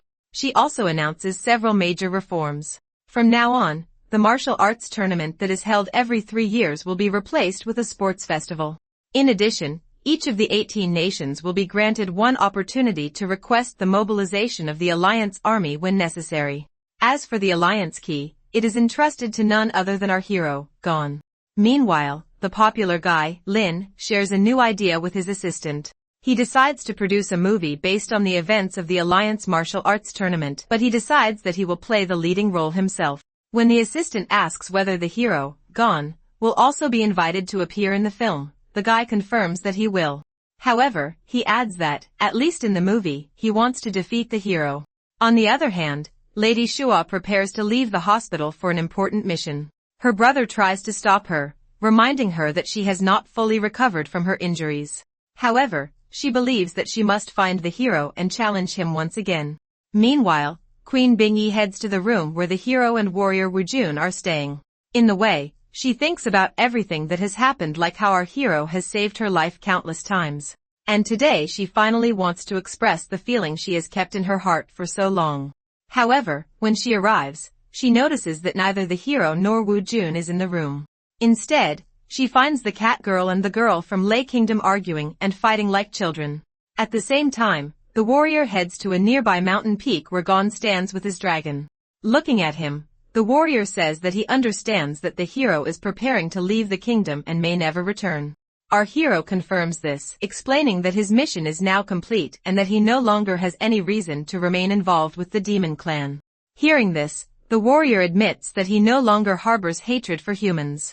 He has realized that both the demon clan and the human race contain good people and bad people. He then tells the hero one final thing, that no matter whether he returns in the future as a human or as a demon, he will always consider him a true friend. He promises that whenever they meet again, he will welcome him with an open heart. The warrior asks whether the hero is preparing to return to the human world. The hero refuses and explains that he first wants to visit the secret realm of immortals and demons. Hearing this, the warrior gets stunned as the realm belongs to the spirit clan. However, he also knows that the hero can enter any territory very easily. The hero then tells the warrior that he will soon hold a grand wedding among the humans and insists that the warrior must attend. Saying that, he summons his dragonflight and leaves the kingdom. From behind, warrior Wu Jun expresses his gratitude for saving the entire demon clan and declares that the entire demon clan will always stand behind the hero from this day forward. On the way, the hero recalls the moment when he went to meet his fiancée, Princess Liangna. At that time, she tells him that she wants to explain how he might be able to return to his original human body. The hero replies that he already knows the method. Returning is possible if he dies in his current demon life. However, the system then reveals the truth that this idea was created by the system itself and was only a lie designed to help him grow stronger more quickly. Despite this, the princess assures him that she has discovered another way. She explains that they first need a key item called Spirit Awakening Grass, and this herb can only be found in the immortal and demon realm of the Spirit Clan. She adds that the realm is surrounded by massive hurricane bands that completely isolate it from the outside world. The winds are extremely powerful enough to shatter even the hardest steel on contact. Because of this barrier, very few Spirit Clan members can leave, resulting in their natural isolation. But it also ensures that no other race can invade the Spirit Clan by sea, land, or air. The princess explains that after 6 years, this realm remains the only territory not captured by the evil clan. She adds that while others cannot enter it, the hero and his dragon are capable of breaking through its defenses. Hearing this, Gon says that he understands the Spirit Clan is the princess's father's race, and he also realizes that she likely wishes to return to her original body as well. The princess reassures him that if he passes by her resting place in the future, he should simply bring a bouquet of flowers for her. Remembering these moments, the hero finally reaches the outside of the immortal and demon realm. With the help of his dragon, he rises high into the sky even above the clouds. From that height, he spots his destination and immediately dives downward to break through the barrier. Meanwhile, in the Flame Kingdom's prison, Cai Ming binds the army leader with chains and interrogates him. From the questioning, he learns that the evil clan's next target is the Spirit Clan. The army leader also states that the owner's interference ruined his plan as he had already infiltrated the evil clan system. He claims that if he had reached the top, he would have found a way to protect both the Demon Clan and the Spirit Clan. The owner gets angry and argues that the Demon Clan does not live under the control of the evil clan. However, the army leader mentions that they still lack the strength to oppose them directly. He explains that they only escaped disaster this time because the hero Gon unexpectedly appeared, but says that no one can save the Spirit Clan now. He adds that the woman they once cared for, despite both of their efforts, could not be protected, and now even her homeland is doomed. He mentions that the evil clan's current plan is far more dangerous and that the Spirit Clan will soon face complete destruction. Meanwhile, our hero Gon arrives at the territory of the Spirit Clan. Looking around, he realizes that this world is far more vast and different from the human realm he knows. As he surveys the area, he suddenly senses a powerful presence nearby. His dragon warns him that the aura is far stronger than anything he has encountered before. Feeling the danger, the hero immediately pulls out his sword. But before he can react, an old man appears out of nowhere and easily snatches the weapon from his hand with some kind of magic. The old man asks why a demon has come to this place and questions why the sword is in his possession. Seeing the old man, the hero notices that the man looks like a human, yet his true identity remains impossible to read. The hero tries to call his sword back to his hand. The sword immediately responds and begins moving toward him, but the old man uses his power to stop it. Realizing that the hero is now the sword's rightful owner, the old man states that he must first determine whether the hero is truly worthy of wielding it. At this moment, the hero leaps forward and tries to give a powerful punch. However, the old man easily avoids the attack and strikes the hero's stomach. Because of this, the hero gets much damage, and the old man gives another kick to the hero's face. Our hero wonders if this old man belongs to the spirit clan and leaps at him to attack once again. As time passes, the two of them are still engaged in battle. During the fight, Gon realizes that the old man's speed is extraordinary. No matter how carefully he observes, he cannot find a single weakness. While he is busy thinking, the old man gives him multiple strikes and eventually throws him into the sea. Moments later, Gon's healing skill activates and completely restores his injuries. Seeing this, the old man feels surprised and comments that although the hero possesses remarkable healing abilities, his overall combat strength is still lacking. Then suddenly, our hero uses the surrounding water to create several ice golems. The massive creatures immediately surround the old man and bind him with powerful ice chains. Gon explains that each ice golem possesses strength equal to his own level, which means escaping from here is impossible for the old man. The old man admits that he did not expect such a strategy. He realizes that the hero lured him into the water to gain the advantage and launch a full-powered counterattack. Acknowledging his situation, the old man remarks that he can no longer resist and orders the hero to finish him off now. However, our hero has no intention of killing him. He explains that he came to the spirit clan only to search for something important. As he walks over and picks up his sword from the ground, he gets shocked to see that the old man has already broken free from the ice chains and destroyed all of the ice golems in an instant. The old man then pulls out a bottle of alcohol from beneath the ground. He tells Gon that if they were of the same age and possessed the same level of strength, he would not be able to defeat him. He then offers some alcohol to him and asks about the true reason behind his visit to the spirit clan.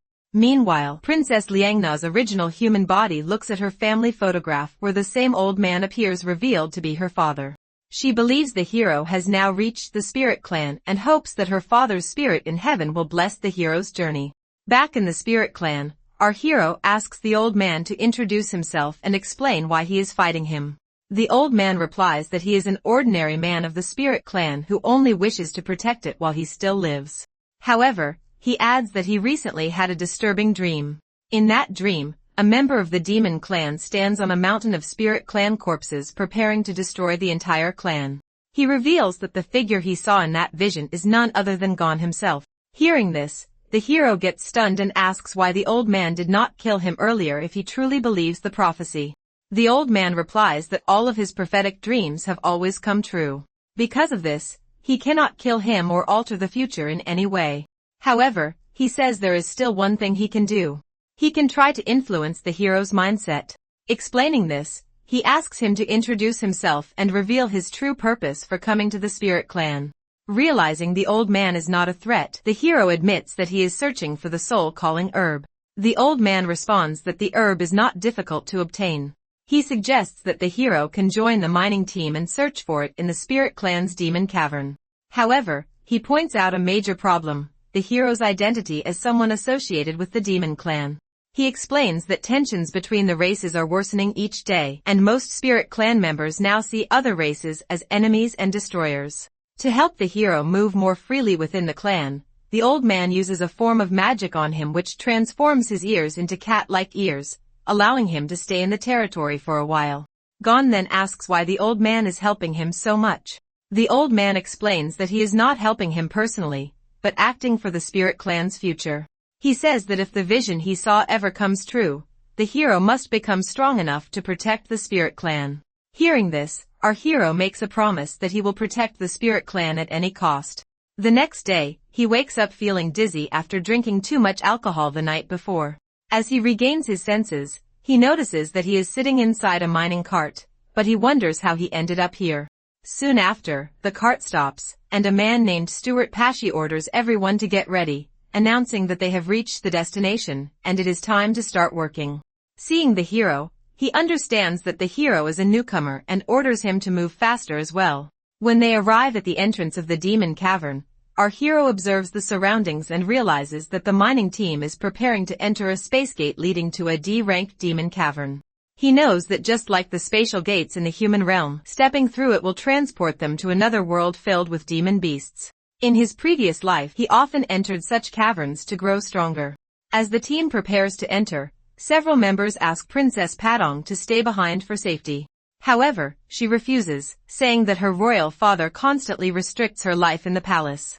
She complains that it was already difficult to sneak out, and now they are even trying to control her actions. She insists that she is a C-rank mage and can easily handle the D-rank demon monsters. The guy, Stuart, eventually agrees to bring her along, but he instructs Gon and another team member to stay close and protect the princess throughout the mission. At this moment, the hero notices that the cavern is a low-level area, but he still senses a strange and dangerous presence within it. He understands that demon caverns are usually filled with low-level demon beasts similar to wild animals in the human world. Most of these beasts have no intelligence and cannot leave the cavern, so they are often treated as nothing more than experience points for other races. While he is thinking this, the princess suddenly casts her magic and instantly defeats the first monster, to which everyone gets surprised by her strength. However, another monster appears right after and attacks Stuart Arm badly. The group gets shocked when they see that this creature is a humanoid-type demon beast. Our hero also realizes that in a normal D-rank demon cavern, the strongest boss is usually only a low-tier C-rank creature. However, the appearance of a B-rank monster means something is seriously wrong in this cavern. He also remembers the old man's warning that the disguise magic on him will only last for a maximum of 3 days. During this time, he must avoid using his powers recklessly because even a small use of his abilities can weaken the disguise and shorten its duration. Because of this, he hopes the mining team can handle the humanoid monster on their own. At that moment, the monster launches a powerful attack. The entire team combines their strength, and by activating a defensive skill, they successfully block the strike. However, the princess realizes that defense alone is not enough, and they must defeat the monster together. She uses her magic to create a spike that pierces through the monster's chest. Getting the opening, one of the team members quickly moves in and cuts off the monster's head. The team celebrates their victory, thinking the unexpected boss appeared early but was still defeated successfully. However, our hero senses something is wrong as he knows that this was not the real boss. Suddenly, 4 more powerful monsters emerge from the shadows to attack the mining team. Seeing the monsters, the entire team gets scared and the princess apologizes to everyone, saying that the situation is her fault. They all struggle to think of a new strategy since they have already used most of their strength defeating the previous monster, and now even more enemies have appeared. At that moment, all 4 monsters leap forward and give some strikes to which the team members fall down. The guy steward tries to protect the princess, but one of the monsters grabs both of them and slams them into the ground. Now only Gon and 1 remaining team member are left. The last team member rushes forward and fights with all his strength. Our hero then decides to act, and by activating his skill, he summons an rank golem, which instantly cuts down one of the monsters. Doing so, he thinks that he has only used a small amount of his power, so it should not significantly affect his disguise. Seeing the golem, the princess asks the team boy if he was the one who summoned it. The team boy believes it is his own power and orders the golem to eliminate the remaining monsters. The hero decides to stay silent and lets the misunderstanding continue. He mentally instructs the golem to obey the team boy's commands. The golem accepts the order, and by using its sword skills, it cuts down the remaining 3 monsters in an instant. The princess feels impressed and says that the team boy's strength is more than enough to join her father's crusade team. The rest of the team also feels relieved and celebrates their victory. However, Gon feels a dangerous aura coming from the deepest part of the cavern. Suddenly, ground begins to collapse, and the entire team is pulled down beneath the surface. When they look around, they get shocked to see a massive army of demon monsters standing before them, including a powerful boss monster. The boss monster recognizes the princess's identity, to which the princess feels confused about how it knows who she is. The monster then orders everyone to sit before him in respect. When one of the team members refuses to agree, the monster uses a powerful magic attack, severely injuring him and forcing him to sit down against his will. Seeing this, the princess realizes that this enemy is far more dangerous than anything they have faced before. When the team boy tries to summon the golem again, the monster burns his hand instantly. Our hero also questions how a demon beast from the cavern knows the princess, and he senses that the monster's power is far beyond expectations.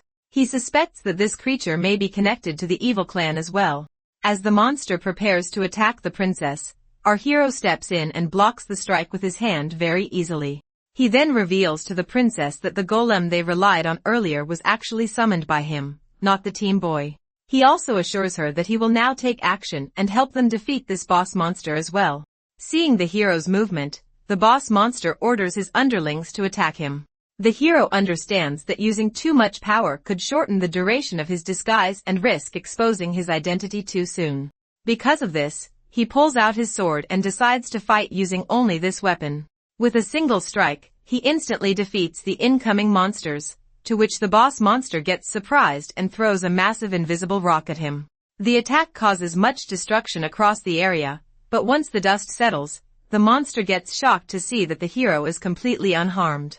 The boss then releases a strange energy over his underlings, causing them to enter a berserk state and rush toward the hero all at once. Seeing this, the hero realizes the boss may be similar to those possessed by the evil clan, as he seems able to enhance his followers' strength in this way.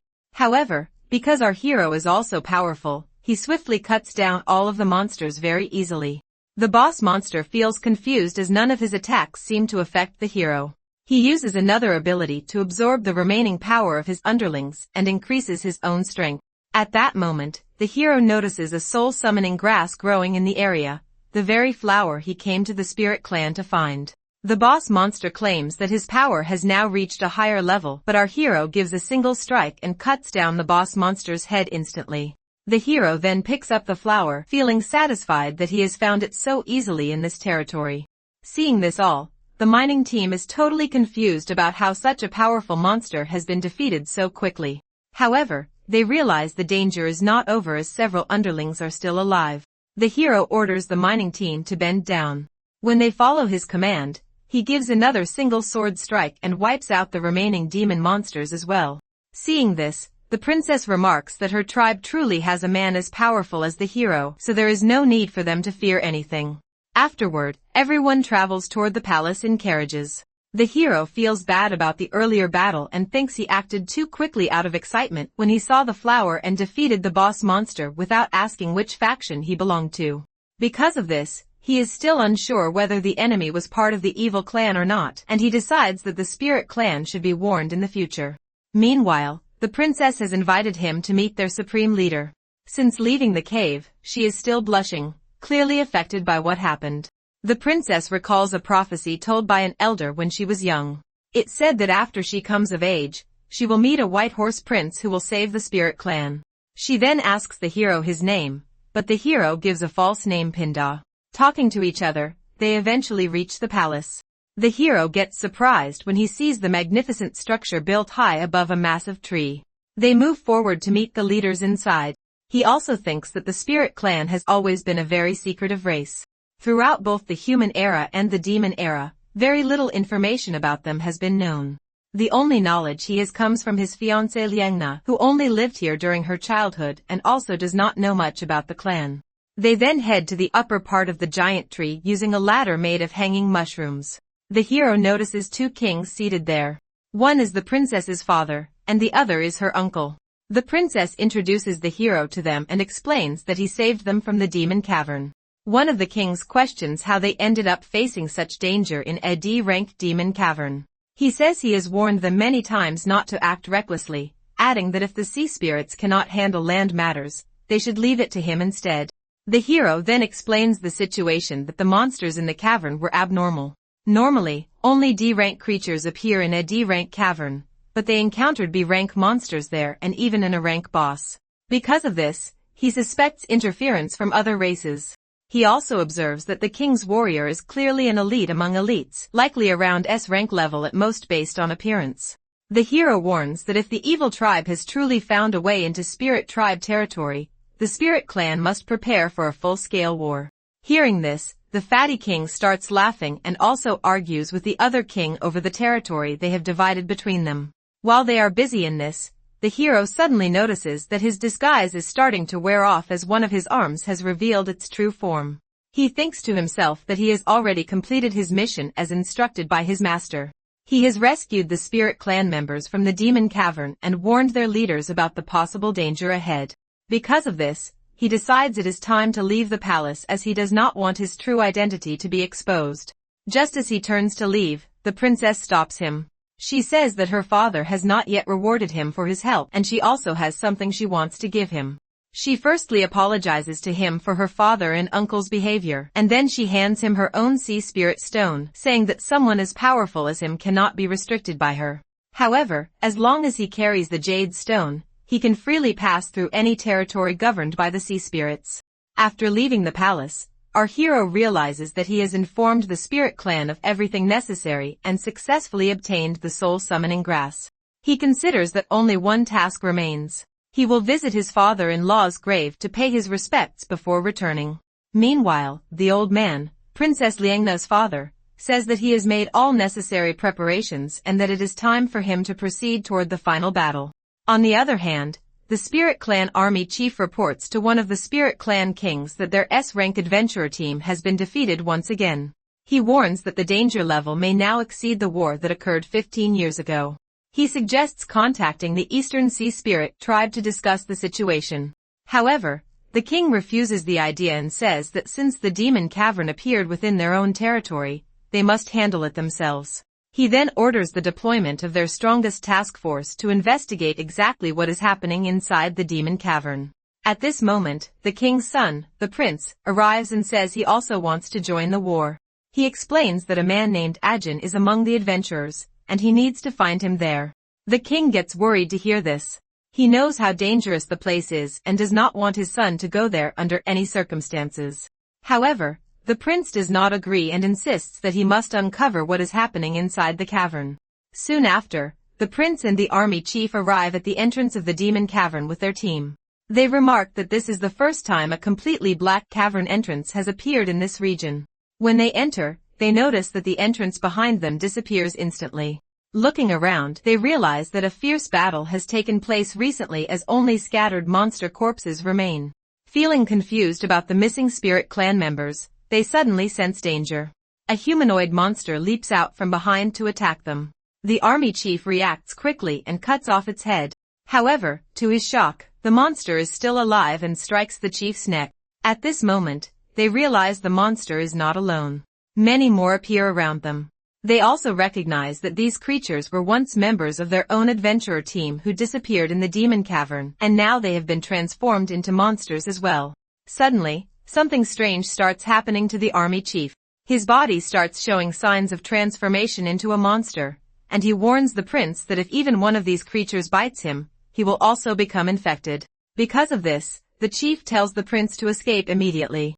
He casts a protective magic and transfers a shield effect to the prince to keep him safe.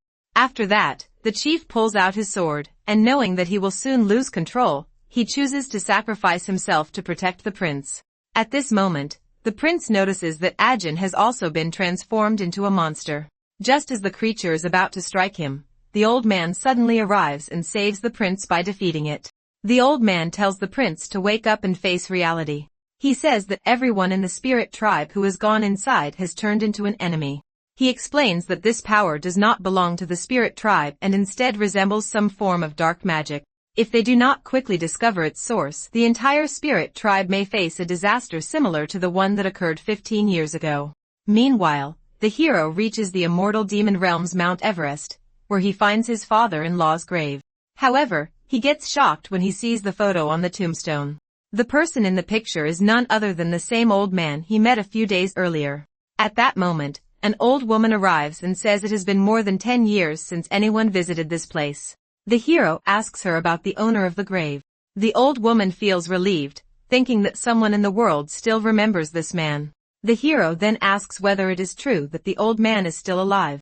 He also recalls what his fiancée Liangna once told him about her family. She said her mother is a human princess with royal blood, while her father is the strongest general of the spirit tribe. 20 years ago, during the war between humans and spirits, they met, fell in love, and devoted themselves to each other. Her mother then gave up her identity as a princess and entered the spirit realm even though humans were not welcomed there. Her father also abandoned his position as general and chose to live with her mother on a remote mountain far away from others.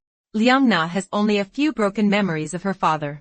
She remembers that they once lived happily together on the highest peak of the immortal demon realm, and it was the happiest time of her life.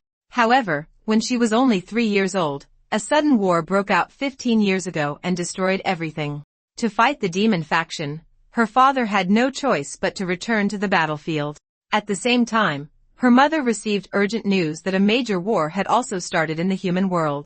Her mother's only brother died in battle, and as the last heir, she was forced to return to maintain the royal order. Even though she had left her family for love, she could never fully let go of them in her heart. After Liangna's father left for war, months passed without any news. Her mother could only leave a final letter before rushing back, but no one expected that this farewell would become permanent. 2 years after returning to the human realm, Liangna's mother receives news that the spirit tribe has taken control of the realm. However, all frontline troops are lost, including her husband, General Hao Ling. In the following 2 years, her health continues to decline. By the time she passes away, she is unable to visit her husband's grave in the immortal demon realm. Recalling these memories, our hero, Gon, realizes that Liangna's father is still alive, but he likely has lost his memories. The old woman then explains what happened. 13 years ago, she found General Hao Ling while collecting sea herbs. She took him in, and when he finally woke up, he had lost almost all of his memories. The only thing he could clearly say was that he wanted to go home and reach the highest place. Following his request, she brought him here. There, he saw the tombstone built by an old soldier from his army, and only then did he learn his true identity and name. Explaining everything, the old woman leads the hero to the old man's home. While searching inside, the hero finds a book containing letters written to the old man by his beloved mother. While reading the letters, the hero asks the old woman whether the general usually keeps his house this clean. The old woman replies that this is actually the first time she has ever seen it so tidy, as the general never normally does such work. Hearing this, the hero gets totally surprised and leaves the house immediately to complete an urgent mission. He summons his thunder dragon and starts riding it to search for the old man as quickly as possible. Meanwhile, General Hao Ling continues fighting inside the demon cavern where he has already defeated many monsters. When the entrance gate opens, he orders the prince to leave and inform everyone to prepare for a full-scale war. The prince insists that the general should come with him since he is a key warrior for the spirit tribe. However, the general refuses and explains that endless waves of dark monsters are still appearing inside, so he must go deeper and find their source to stop them. At the same time, the hero commands his thunder dragon to track the general's presence.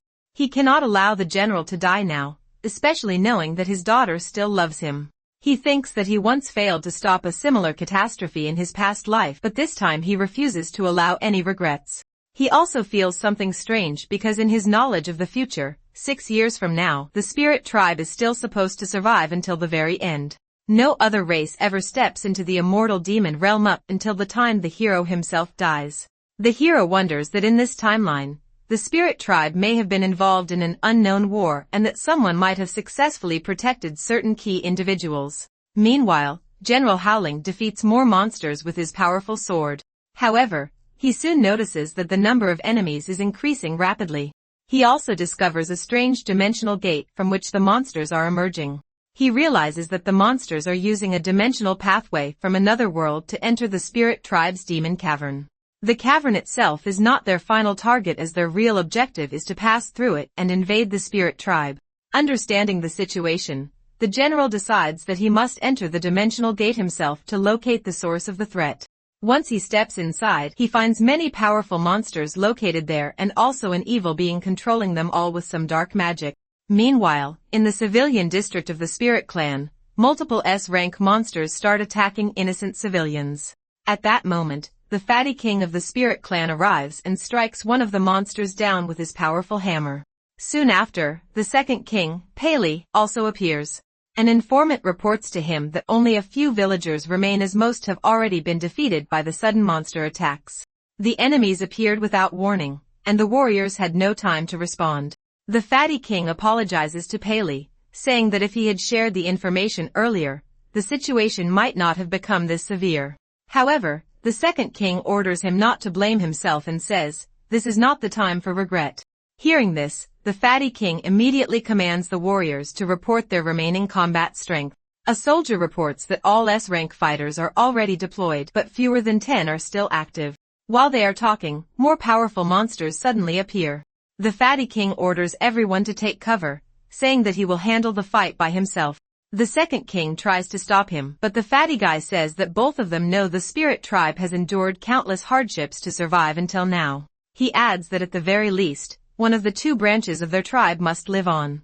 Saying this, he leaps forward and attacks one of the monsters. As he fights, he thinks that the age when a god would appear to save them is long gone. But then suddenly, our hero Gon arrives on his dragon and immediately strikes down a monster with his powerful sword attack. Seeing him, the fatty guy asks who he is as he does not appear to be from the spirit tribe. The hero replies that he had already warned them long ago to prepare for a full-scale war. The fatty man acknowledges the hero's strength but says there are too many powerful monsters for one person to handle alone. However, the hero uses his ability to summon multiple golems to fight the monsters. Seeing this, the fatty guy and the others get completely shocked, believing the hero might be a god sent to assist them. The hero assures them that his golems are enough to handle the beasts for now. He then tells them to take him to the source where these monsters are coming from. After that, they finally lead the hero to the cavern entrance. The fatty guy remarks that this is the same place from which his son managed to escape. He explains that observation teams are stationed across all demon caves in the immortal demon realm, and reports have already come in from at least 5 caves confirming that monsters are emerging from within. The hero asks whether anyone else entered this cavern with the fatty guy's son. The guy confirms that others did, but only his son managed to return. The hero then thinks that when he descended the mountain and scanned the battlefield earlier, did he not find any trace of his father-in-law, General Hao Ling? This means that the general must have entered this cavern at a different time than the fatty guy's son. This is why the hero decides to enter the cavern to investigate personally. The others try to stop him, but the fatty man declares that the hero is like a divine being sent to them just as in the great battle more than a decade ago. He insists that they must trust him and follow his lead at any costs. When they all enter the cavern, they get shocked to see the same type of monsters they had already fought outside still appearing inside as well. Seeing the situation, our hero Gon pulls his powerful sword, and with a single strike, he cuts down multiple monsters instantly. As they move forward, the fatty king notices that several of his team members, including the chief who entered the cavern earlier, have also turned into monsters. The chief then activates a demon transformation technique, changing into a far more powerful form than before. Seeing this, the fatty king explains that according to legend, at the beginning of the world, there were only 2 factions, humans and demons. He says that demons originally operated through demon caves. However, due to magical influence and environmental changes, they evolved rapidly and eventually split into 3 intelligent races. This is how the current spirit tribe, demon tribe, and evil tribe came into existence. However, with intelligence, their raw power also declined. He then adds that a forbidden technique known as demon armor transformation later began spreading in certain regions. This technique can multiply a user's strength several times in an instant. However, it comes with a sum cost that the user loses their true sense of self and memories. While the king is explaining, the hero suddenly gives a single strike and defeats the chief along with several nearby monsters instantly. After that, he orders the king and the others to leave the cavern immediately. He warns them that if they are wounded by the monster's poison, they will also transform into monsters. He adds that due to some form of dark magic, the defeated creatures may rise again at any moment. The king agrees and prepares to retreat.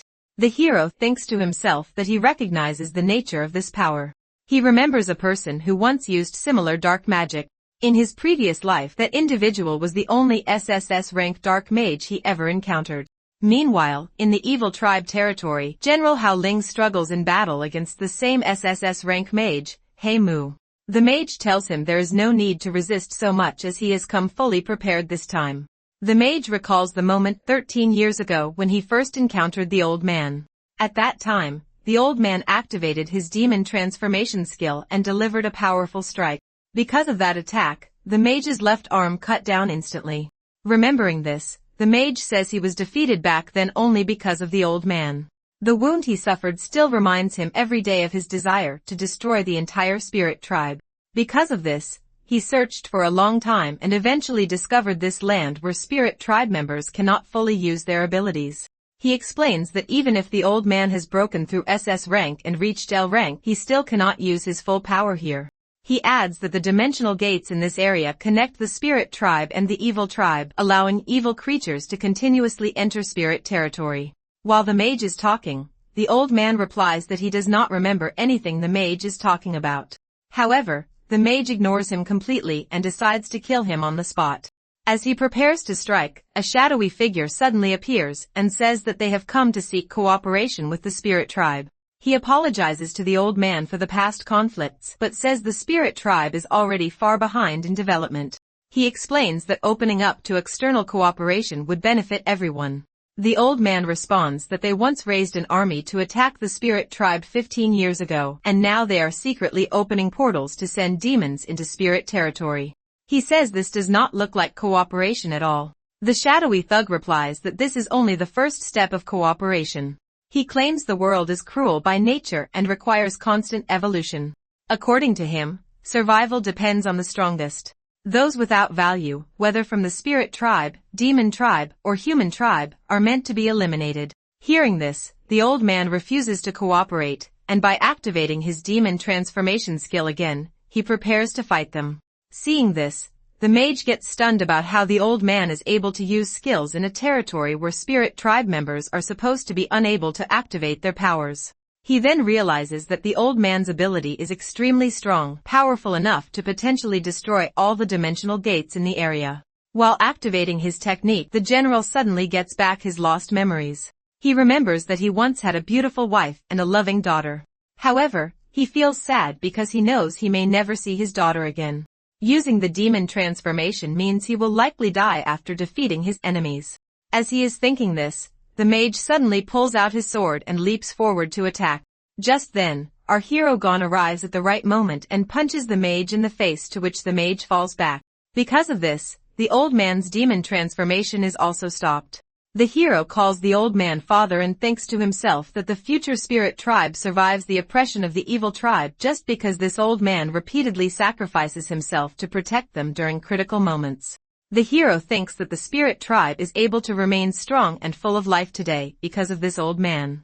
Hearing the word father, the old man assumes the hero is his daughter. However, the hero clarifies that he is not his daughter but someone who is about to become his son-in-law. At that moment, the mage stands up again and summons more monsters to attack the hero. The old man becomes worried as he has already exhausted his stamina from using the demon transformation skill. The hero reassures him that he can handle the situation easily. He then leaps forward and starts fighting the monsters. When a monster tries to attack the old man from behind, our hero's pet dragon appears and instantly cuts it down.